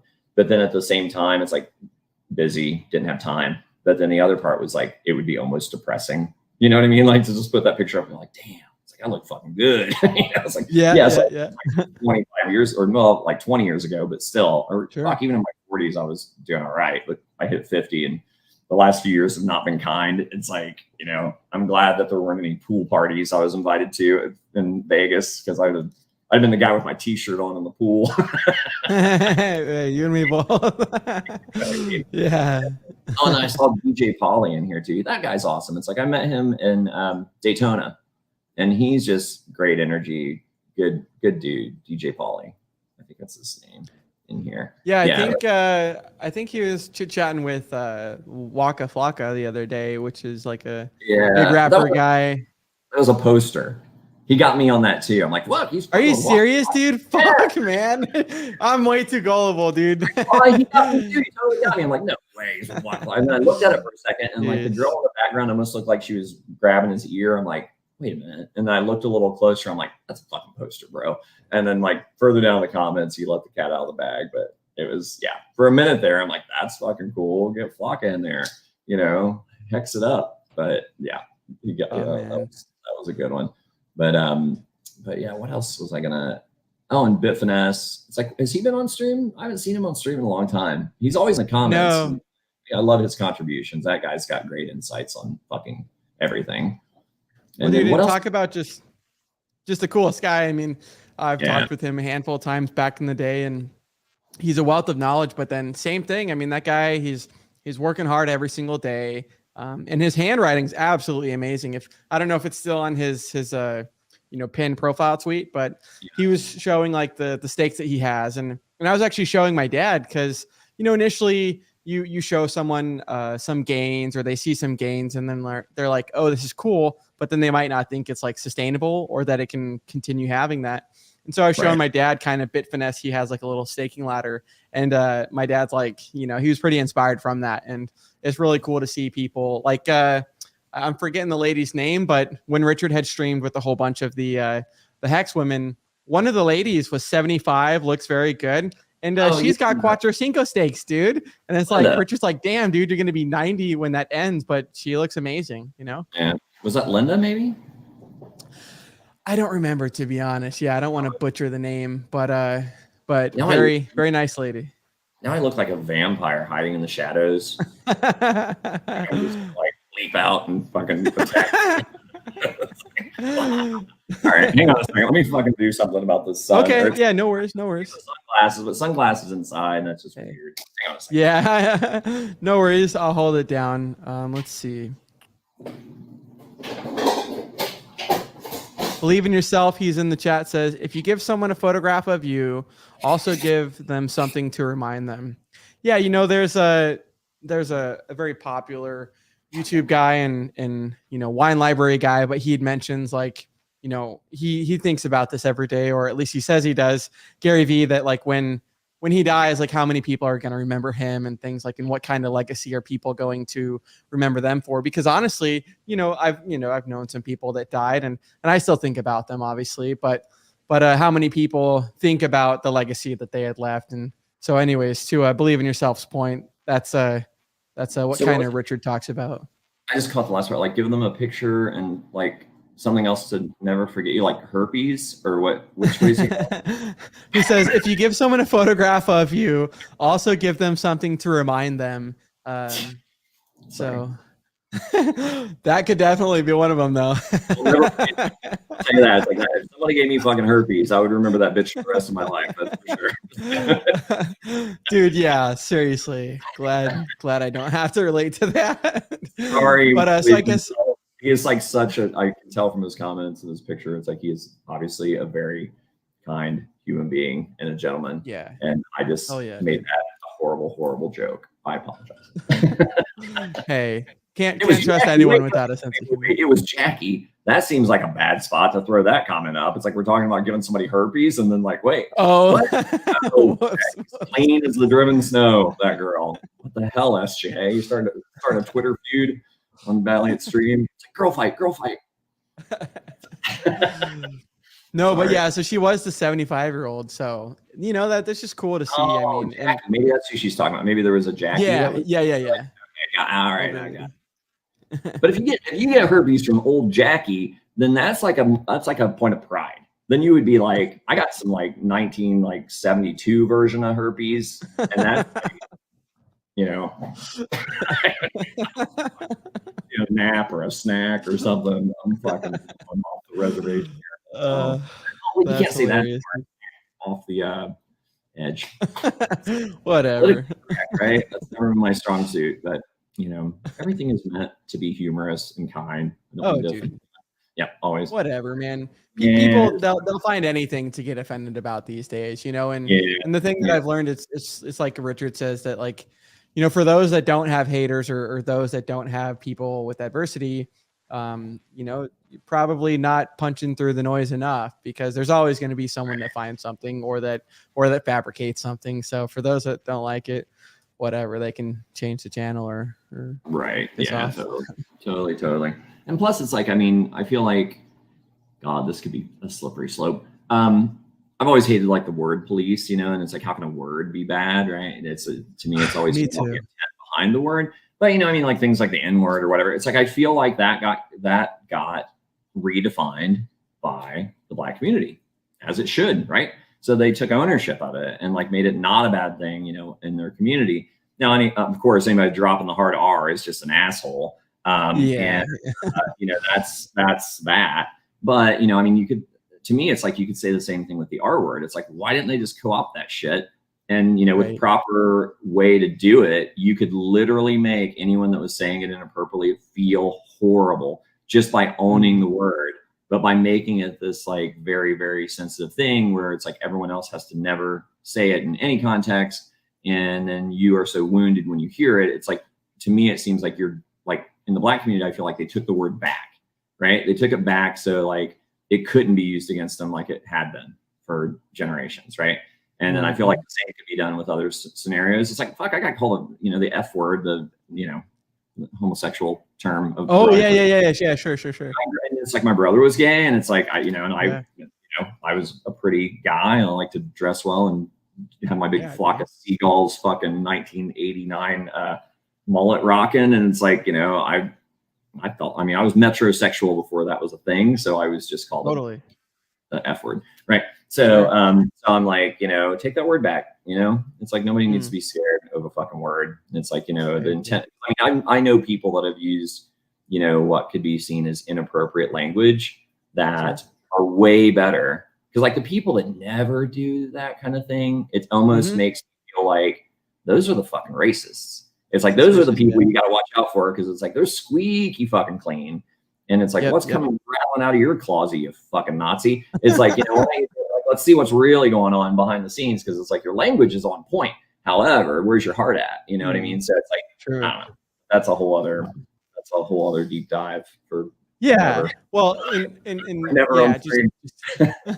well, exactly. But just to finish, yeah, I really think it is all about the intent, right? And yeah. So, anyways, yeah, you're right about the thought police or the word police. Yeah, be kind always. You know, there's Mm. it doesn't cost you anything to be nice. You know what I mean? Or to be, you know, it's like if you're and it's like if you're being silly or trying to make fun, you know, to me, it's always easier to be self-deprecating, because it's like, you know, if somebody's laughing, I don't care if they're laughing at me or with me, as long as they're laughing. You know what I mean? Because it's like life is hard, and the only thing I figured out in my 50 years on this planet is, as far as like a purpose for life, is like to help each other through it. You know what I mean? Because it's fucking grind, and it's like, and we are all more alike than we are separate and different. And if you can kind of let go of those things that divide us, it's like, you know, it feels good to help somebody else, and you get out of your own head, and like, you know, and it's and indirectly it's helping you, right? And I think like the people that know that know it, and they do it without thought. But like for those that maybe don't know that, fucking try it on. You know, you don't know. It's like I see stuff on Twitter. It's like not drama necessarily, but just snarky comments. Like someone will say something, and then like the reply will just kind of be like, "What do you mean, dumbass?" I mean, more or less is like what the subtext is. It's like, maybe don't come at the guy hard, and just use more puppy energy on your day to day, right? Because everyone loves puppies. You can be like a puppy. You can say silly, outrageous things. You can talk about herpes. You can do all those things. But if you're silly and fun, it's like a fucking puppy, and everyone will love you. Right? Dude, he's so cute, man. But how old is he again? You say he is, I don't know. He's got his balls though. Do you want to show his balls now? He's got them for now, but snip, snip, little fucker. Yeah, you don't want to see that little baby coming around. Enjoy it while you got. That's hilarious. Enjoy them while you got them. Mine are in somebody's purse. She's not home right now. But, you know, yours are physically gonna be gone. Should I keep them in like a locket? That seems weird. I don't know if you guys remember fucking Eric Estrada. This is like old guy references. Chips was the old TV show. It was motorcycle cops in California. It was California Highway Patrol. And that guy, that was the actor that played Ponch and John. And when his first child was born, he saved the little nub of a, not his foreskin, that's gross. I know where some of you already went. The little umbilical cord nub. And then he kept it in a glass vial around his neck. And I'm just like, that's a little, I don't know, that's a little much. So yeah, so we will not be keeping his nuts in a jar. They will simply be disposed of. And then he will be neutered like a healthy, you know, responsible pet owner should do. But yeah, but I know you wanted to go like what, 90 minutes is kind of your cap usually, or I mean, I could go on. I could rattle on all kinds of shit. Or we might get back around to things that matter to people. But yeah, I mean, it's like I always love talking to you. I mean, we can keep talking in the green room if you want. If you want to keep going live, we can find something to talk about. But I mean, there's no questions. Anybody got any questions? Or I don't see any. Well, so this is the first time I've actually seen, I mean, and once again, it's, I mean, for me, I haven't confirmed it, so I'm not too sure about that. They were just saying, why was Charles Hodgkinson in Hex Twitter space on Friday? Is that normal? LOL. So that's the first time I'm hearing that, but interesting. Huh. Wonder if it was like the real him, or if it was like a. That was my thought in the first place. But speaking of the real him and stuff, I mean, how cool is it that Richard's now verified, right? Because then we can not have to worry about a whole bunch of the imposters, but like, you know, he's got the blue check mark on Twitter. Right. So. Oh, interesting. Yeah, that's awesome that he got the check mark. He was literally, I don't know if you guys heard that, but he literally was snoring for a second. He put his little fucking adorable face next to mine and literally fell asleep for a second. Puppies are the best. Oh, man, dude. They're the cutest. Yeah. We've got two little dogs. Got some good little dogs. I've seen Brand's dog, his family's dogs, and they're adorable little monsters. But yeah, it's like it's unconditional love, like on four legs. They're great. It is a Boston Terrier, Pulse Trabator. He is a blue, so he is a Yeah, it's like a seal color, bluish gray. So it's not just your standard black and white coloration. So I paid a little more for him, but he's kind of fucked up. I wish I could show you him walk, because it's like there's something a little wonky with his back legs to where they're like out wide. So it's like he waddles. Oh, sure. And we're kind of hoping it sorts itself out, but we're actually going to see a neurologist next week. And it's one of those deals where it's like, I mean, if it's congenital, then yeah, I already kind of gave a heads up to the breeder, like, hey man, this is congenital. You might not want to breed that pair anymore. Sure. If it's not, and it's some sort of injury or whatever, the mom could have laid on him when he was little, whatever. I mean, you don't know. So it's a little bit of a bummer. And he was like, well, I'm not going to have more puppies for a while. I'm like, do you think I'm going to fucking trade him in? It's like we're in love with him and we're stuck. I mean, if the little fucker has to have like wheels, he's one of those dogs that's just kicking around with wheels on the back end. It is what it is. Or he's like, what's the little dog on Family Guy? He's like the creepy old man. He's like, hey, you want a popsicle? Like that. You want a popsicle? Like that guy. Like its back half is just dead. So it's like everywhere it goes, it's just dragging its legs behind it. Like if he ends up like that, he ends up like that. We'll figure it out. I love the little fucker. So we'll strap some wheels on him and figure it out. Dude, that's hilarious. So go ahead. I guess so back to PulseChain and stuff like that, right? Yeah. Obviously we're getting pretty darn close. What are your thoughts on like the pre-bridge stuff? Because I know I've heard Wendy's and some of these other guys talk about it, but yeah, I don't know. It's like I've heard, and what's funny is like I don't want to like pin it on him like this is his like final statement about it, but I thought I heard K4K saying like that PulseX and Pulse should be like a 1-to-1. And that didn't make any sense to me. So maybe I heard it from someone else, because that doesn't seem like he would be off like that. Or maybe I'm off. But I kind of went by what Richard said when people were asking about like, where would it start? And like the simplest thing is like, well, what's the total supply? And then what was the dollar value of what was sacrificed? So I actually did like a little spreadsheet on that and came up with it. And I've got it somewhere. I might be able to find it. But it worked out, I think, 4-to-1. Where basically it would be like 4 PulseX would get you 1 Pulse, or maybe it was the other way around. Sure. Based on the amount of money and the total supply. So, that kind of, I think I did it on my phone, so I don't have it on my desktop on my computer, but basically, where'd you go? No, that's Twitter. You're on the other one. Don't close. All right. But yeah, so that was a little strange to me, but also it's like, before there's like a real world value, like we're going to be in this weird little walled garden, this little bubble for a couple days. I mean, that's wildly speculative to try to trade that. Because I mean, maybe you get lucky and you get more of the thing that's going to go ape shit than the thing that goes less ape shit. But if you don't, you're kind of wrecking yourself on a roll of the dice. You really don't know. I mean, like me, my gut is that there's going to be like a 3 peak cycle. And I think what's probably likely to take off first would be Pulse, just because there's so much hype around it. And people, even in PulseX, feel like they missed out on Pulse, so they want Pulse, right? And then people that maybe even missed out on PulseX, still they've heard about Pulse and they want Pulse.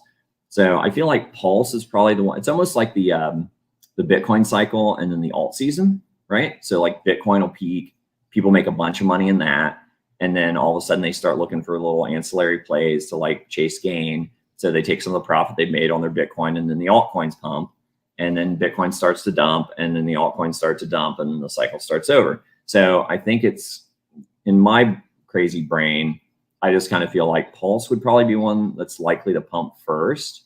And then as that kind of, rounds over or has a blow off top or whatever, then, I feel like PulseX would be the next one. And then because especially hexagons and people that are learning about the ecosystem and the store of value that Hex is, I feel like after those kind of things like shoot their wad, and then they start to kind of find an equilibrium. So they'll peak and drop off and peak and drop off. And then as people start to take profits from those, instead of like, obviously some of them will go and speculate on other things with the gains, but the smart people, in my opinion, would capture some of that and put it into Hex. So that would be buy pressure.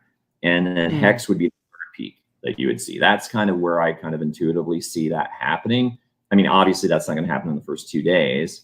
It's going to be over time. Okay. There's probably going to be some Wild West crazy shit in those first 2 days with people thinking they've figured it out, like they cracked the code, right?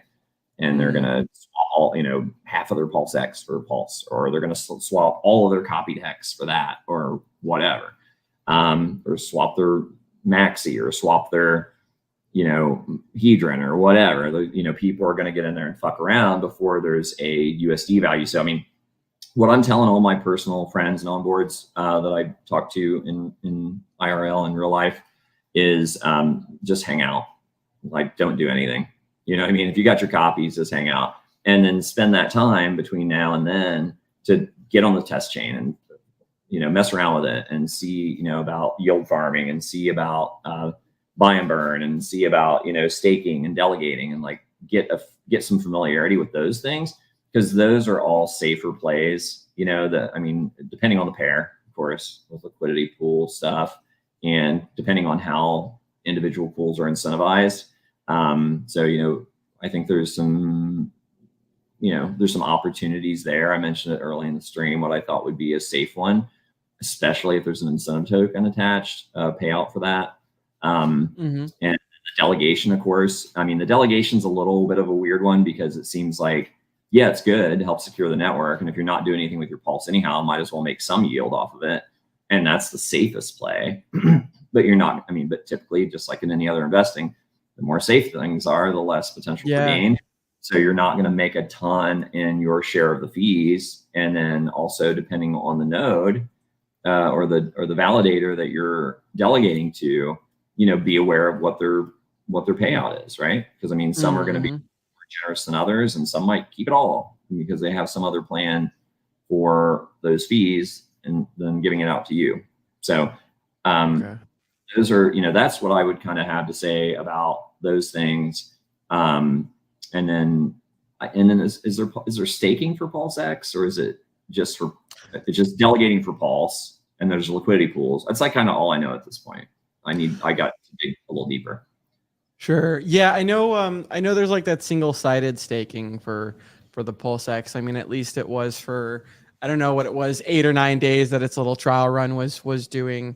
And I was watching the stream with Wendy's and Jim Rat and Jim Rat and Sam, and he was saying that one of his buddies that he knows, just on even testnet playing around with, and this is kind of why I ask, the yield farming and some of these other things had just, even in permanent lost like $30-something million worth of value. And I'm like, oh, okay, like yeah, like luckily that was testnet, and not mainnet, but it goes to show you that kind of like what you said too, that I'll be doing that same thing, just sitting back and holding the ground. But it'll be interesting to see, man, because someone else had said, I think it was Dollar Cost Crypto a long time ago, that there's going to be a lot of people that you might have had like success in one area, and then they might think that they can replicate that maybe even more quickly, or might kind of get full in the head and then make some stupid decisions that could be, just have a risk management, I guess, with anything. Yeah, totally. I would just encourage people to be cautious, just like with anything, it's like, even the people I onboard, and even if I give them some free hex or whatever, I'm like, don't put any of your own money in it unless you know what you're doing, because it's like, if there's a spike, and then you buy during the run up, and then you're underwater for a while, I don't cry about it, because it's like, number one, you shouldn't if you're in hex and you staked it, because it's a long-term play and you're going to earn all the extra yield. And that's the thing too. It's like that was one of my shining moments, like when I was on one of the streams with Richard, is like I said something that he acknowledged as a good idea. I was like, oh, it's like, let me write, dear journal, today Richard Hart complimented me on an idea. But it was that one of the things I do in my elevator pitch or whatever when I'm talking to people about it is that, if you're making 40% more coins a year, if you do the math on that, the price could go down 20% a year, every year, forever, and your fiat value would be the same. That's a crazy hedge to the downside. Yeah. If Bitcoin goes down 20%, you're down 20%. It's like, that's it. It's like this, because you're earning that 40% more coins every year. The price could literally, I'll say it again, the price could literally go down 20% forever, every year, and you end up break even. Now, on the flip side, as we all know, if you're ending up with 40% more coins a year and the price is flat or increasing, you're going to make mad fucking gains. Like, where do you make 40% a year on your money? And that's if the price stays flat. How many people think that the price is going to stay flat from here? Nobody. It's like, I could easily see $3 by next year. I think that that's not outside the realm of possibility. I think that's a conservative estimate. Maybe shit goes off the chain this year and we get a spike up to, we finally hit that 201 that Hexo was calling for a long time.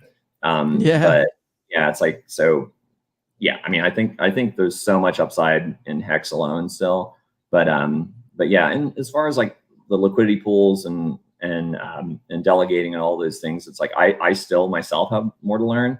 And Richard is beating us over the head with it, right? It's like, he has said, it is a good idea to get on testnet and know how this stuff works before we launch. So I would listen to him, because the famous clip of him in a candlelit room, it's very dark, almost like my little vampire shot earlier, where he was saying real kind of candidly, like someone was pressing him, like, what would you do? And he goes, knowing what I know, I would sell everything and go into Hex right now. And you never heard him say that, like, ever. Like, I don't know of another time except that one moment in that stream. And had you been paying attention and you had done that, you never would have known me. I'll tell you that. It's like, I never would have been on stream. True. I would have been on an island somewhere and like, very anonymized. But yeah, True. so it's like take that guy's word for stuff. It's like, he knows a lot. He shares a lot, but there's even more he knows that he's not sharing, because he doesn't want to overpromise and underdeliver. And crypto is a risky endeavor, and you got to be looking at it long term. Unless you're a founder or a holder, you're not going to make money in crypto. So hold, stake. It's pretty easy. It's pretty simple. And then go live your life. That's the other thing too. It's like, I see a lot of people that they're still just obsessed about the price. It's like, are you a Hexagon, bro? It's like, yeah. Are you selling every day? Right. The price matters twice. It's when you buy it and when you're ready to sell it. That is it. That's the only time that price ever matters. For me, I'm a chart nerd. So it's like, I'm looking at it, not like lamenting over a downturn or rejoicing in an upturn. Although, yeah, it feels good. If you look at your staker app, it's like, holy shit, I made this much money today or whatever. It's paper gains. It's paper fucking gains until you're ready to have your stakes in. And then you get to decide what you want to do at that point. And, so that kind of stuff just kind of blows my mind. And there he is again, this fucking guy.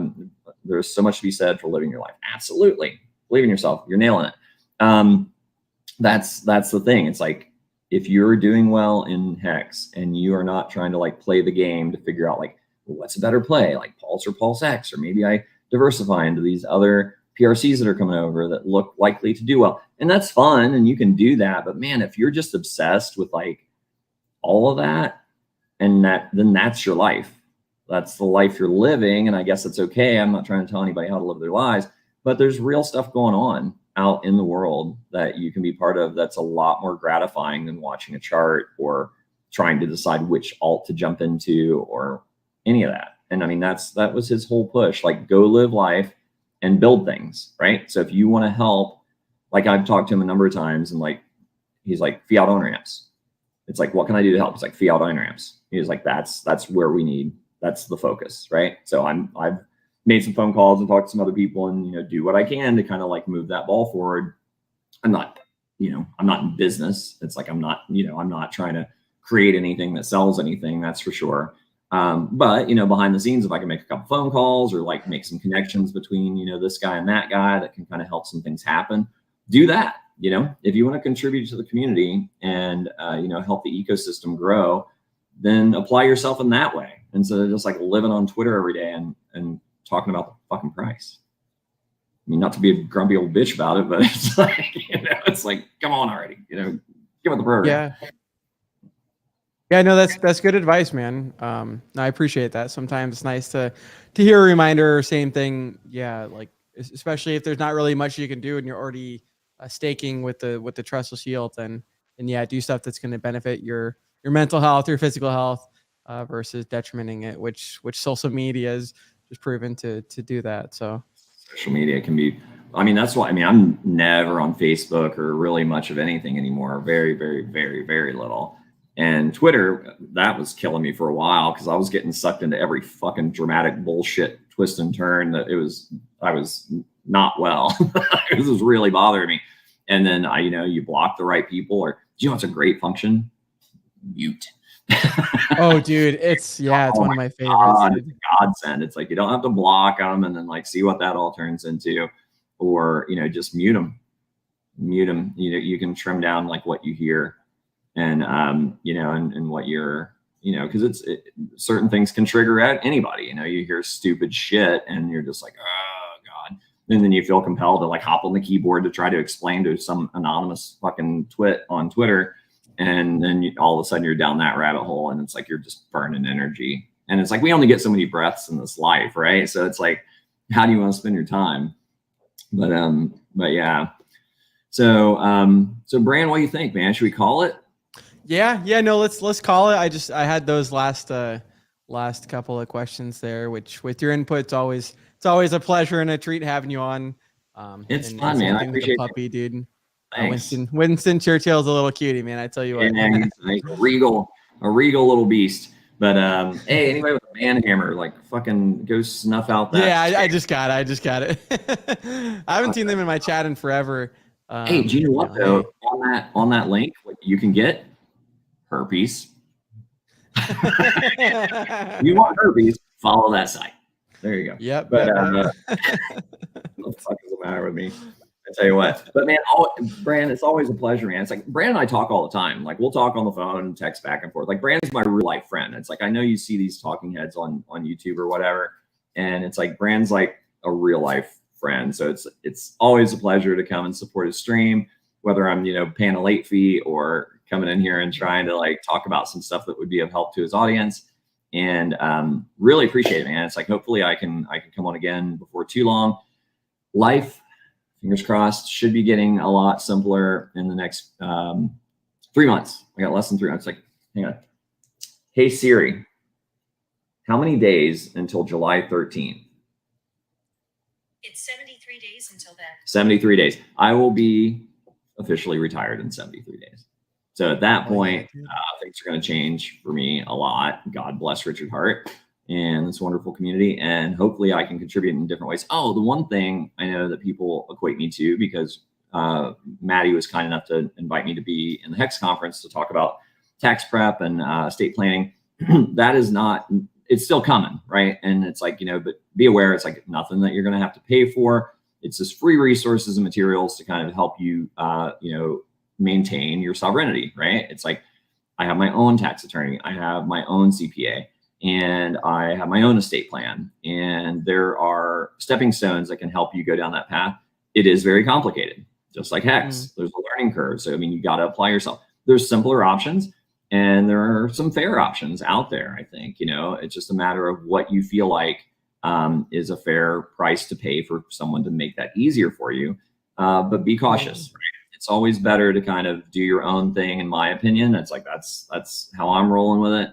But, I've got a great attorney. So basically, talking to Papa and talking to Maddie and talking to other people in the community, Axelrod, super great guy. I met him at Daytona in person. And, so a lot of us have been talking behind the scenes and like, we're going to compare notes. Like, what's your estate plan? What's your estate plan? It's like, oh, you got a CRT. Oh, you got a asset protection trust. Like, how do those work together? Like, oh, fuck, family foundational trust. What's that?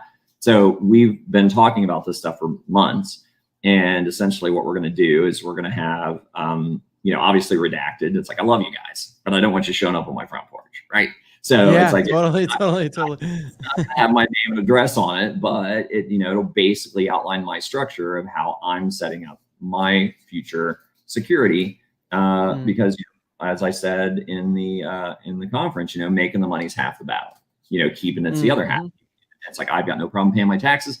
I just want to do it legally and pay as little as I can, so this guy can still eat high quality Farmer's Diet. If you don't know about Farmer's Diet, go to farmersdiet.com/Toby1 and get 0% off your order. My fiance is spending $200 a month on dog food. I mean, yes, we have three dogs, but it's like this fresh food, whatever. I don't know. I'm insane. But yeah, as far as we don't know the actual website yet. Maddie has like 15,000 fucking URLs because he is like the king of like buying domains. And then I got a little froggy and bought a couple of my own. All of them I think are really cool. We got to decide which one. We're also working on a Medium article to talk about things like token tax, which, you know, it allows you. Yep. And I actually I'll send it to you. I think I already sent it to you, Bran, like the guide. Rocket Dollar one? The Rocket Dollar one, yeah. Yep. Okay. Yep. Yeah. It's like a 62-page guide. It talks about, you know, like self-directed retirement accounts that you can actually hold crypto, including Hex in, which is amazing because, like, for example, Roth account, that's the one that I'm most familiar with. You can literally have staked Hex in it. And then when you are 59 and a half, you pull whatever you put in there out tax free. So imagine, like, I'm old, so it's only 9 years off for me. But even for you, you know, imagine like by the time that you're retired, by the time you're 59 and a half, when you can take it out without penalty. I mean, fuck, Bran could do like five stakes, right? It's like he could just roll them before he hits that old age. But, you know, it's crazy. I mean, and it's legal, and it's like, you know, and it's there for a reason that the government has provided that option for us for retirement accounts, and you can do it with fucking crypto. And it's, you know, most of the ones out there are, you got to do Bitcoin or Ethereum or Litecoin. This, you actually can do Hex, and you can do Pulse, and you can do PulseX, right? That's so that is, we're going to talk about that in the Medium article. So we've got what? Token tax, CRTs, family foundational trust. Yeah. So basically just all that stuff. Oh, and token tax. Token tax is the other one. Which, you know, I mean, there's Coinly and there's some other ones, you know, because you got to keep the tax man happy, and, you know, pay your taxes, people. And it's like, that's not a fun ride if you don't. And, you know, but we've got some advice on that from, you know, advice that's not advice on that from our own professional contacts in regard to, you know, how exactly you navigate that, you know, is your distributed inflation income. Is your, you know, your end stakes for Hex, is that income? Nope.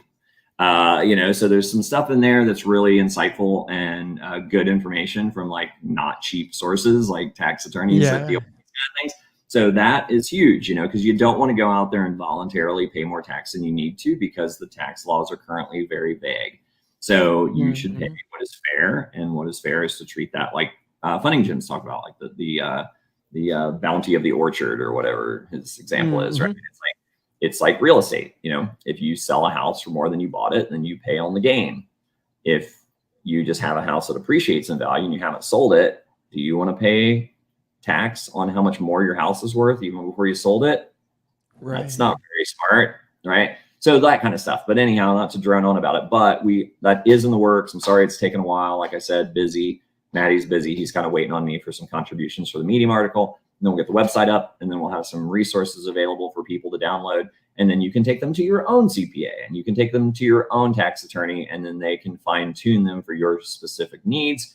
And then if that, like I said, if that's overwhelming for you and you see like, wow, this is a lot of work and I don't know, I fully understand it, there are other options out there, some community backed options, right? You know, RG3 and those guys have some stuff going on that is, you know, it was a little scary for me at first when I heard about what they were doing with MCA, but it's like, as I learn more about it, it's like not necessarily a bad thing.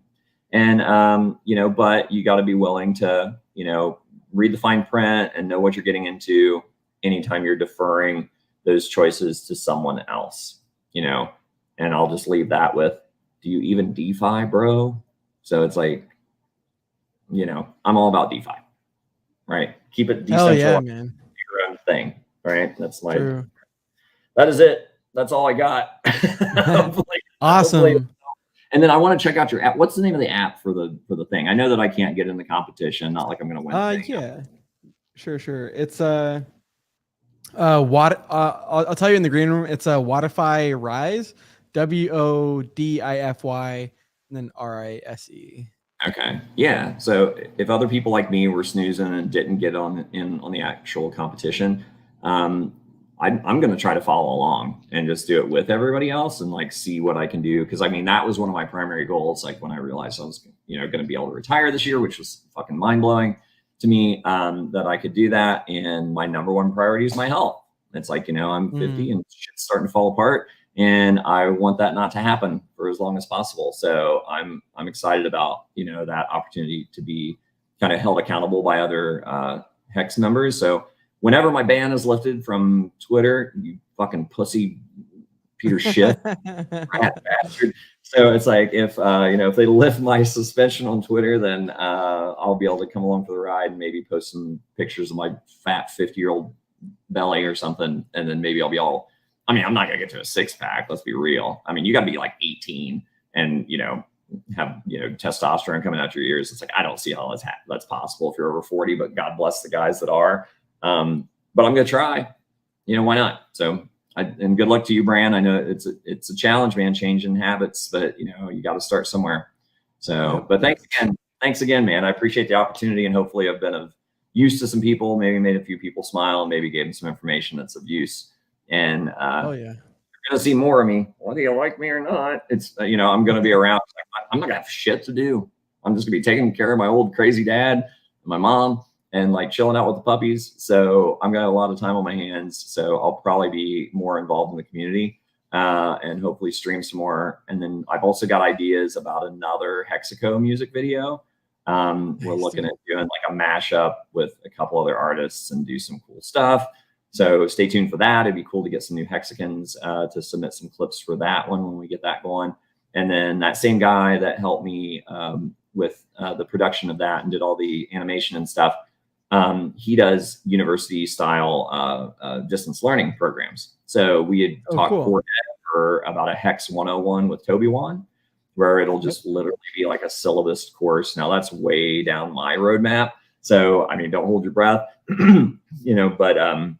but I think that that's still, a thing that's necessary, because there's so much information out there now. It's hard to point someone to a single source and be like, here, follow it like Hodlog. Great. But he's got a million fucking videos. So it's like, if you know which ones to like point them to. And then I always love the Hexa one with the baby, like where the baby's staking. That one's classic, dude. Yeah. It tells you everything in 3 minutes with a fucking baby in it. It's perfect. It's funny. It's cute. It literally shows you the steps. It's genius. He knocked it out of the park with that. Hexa is something else. And I got to meet him finally. So in awesome, Vegas, he gave me the Rona. Oh yeah.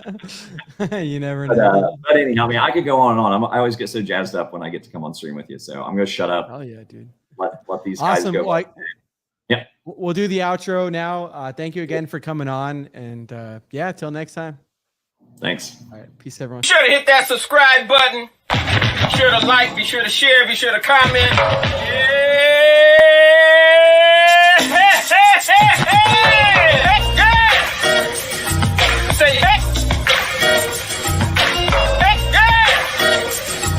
Say hey.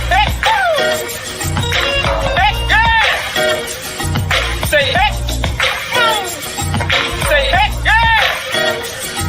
Say hey. Stake that kick. Stake that kick. Stake that kick. Stake that kick. Stake that kick. Stake that kick. Stake that kick. Stake that kick. Every time I look up, price went up. I go to the store, come back, price went up. Every time I look up, price went up. No matter what I do, price is still going up. Hell yeah. Ching, ching, motherfucker. Ching, ching. I am the book. Ching, ching, motherfucker. I just keep hitting jackpot after motherfucking jackpot. We still jackpot, bitch. Thank you, Richard, for creating and founding the most amazing and disruptive financial technology cryptocurrency ever. Thank you, sir. And nice streams, Mr. BallietBran. It's fabulous.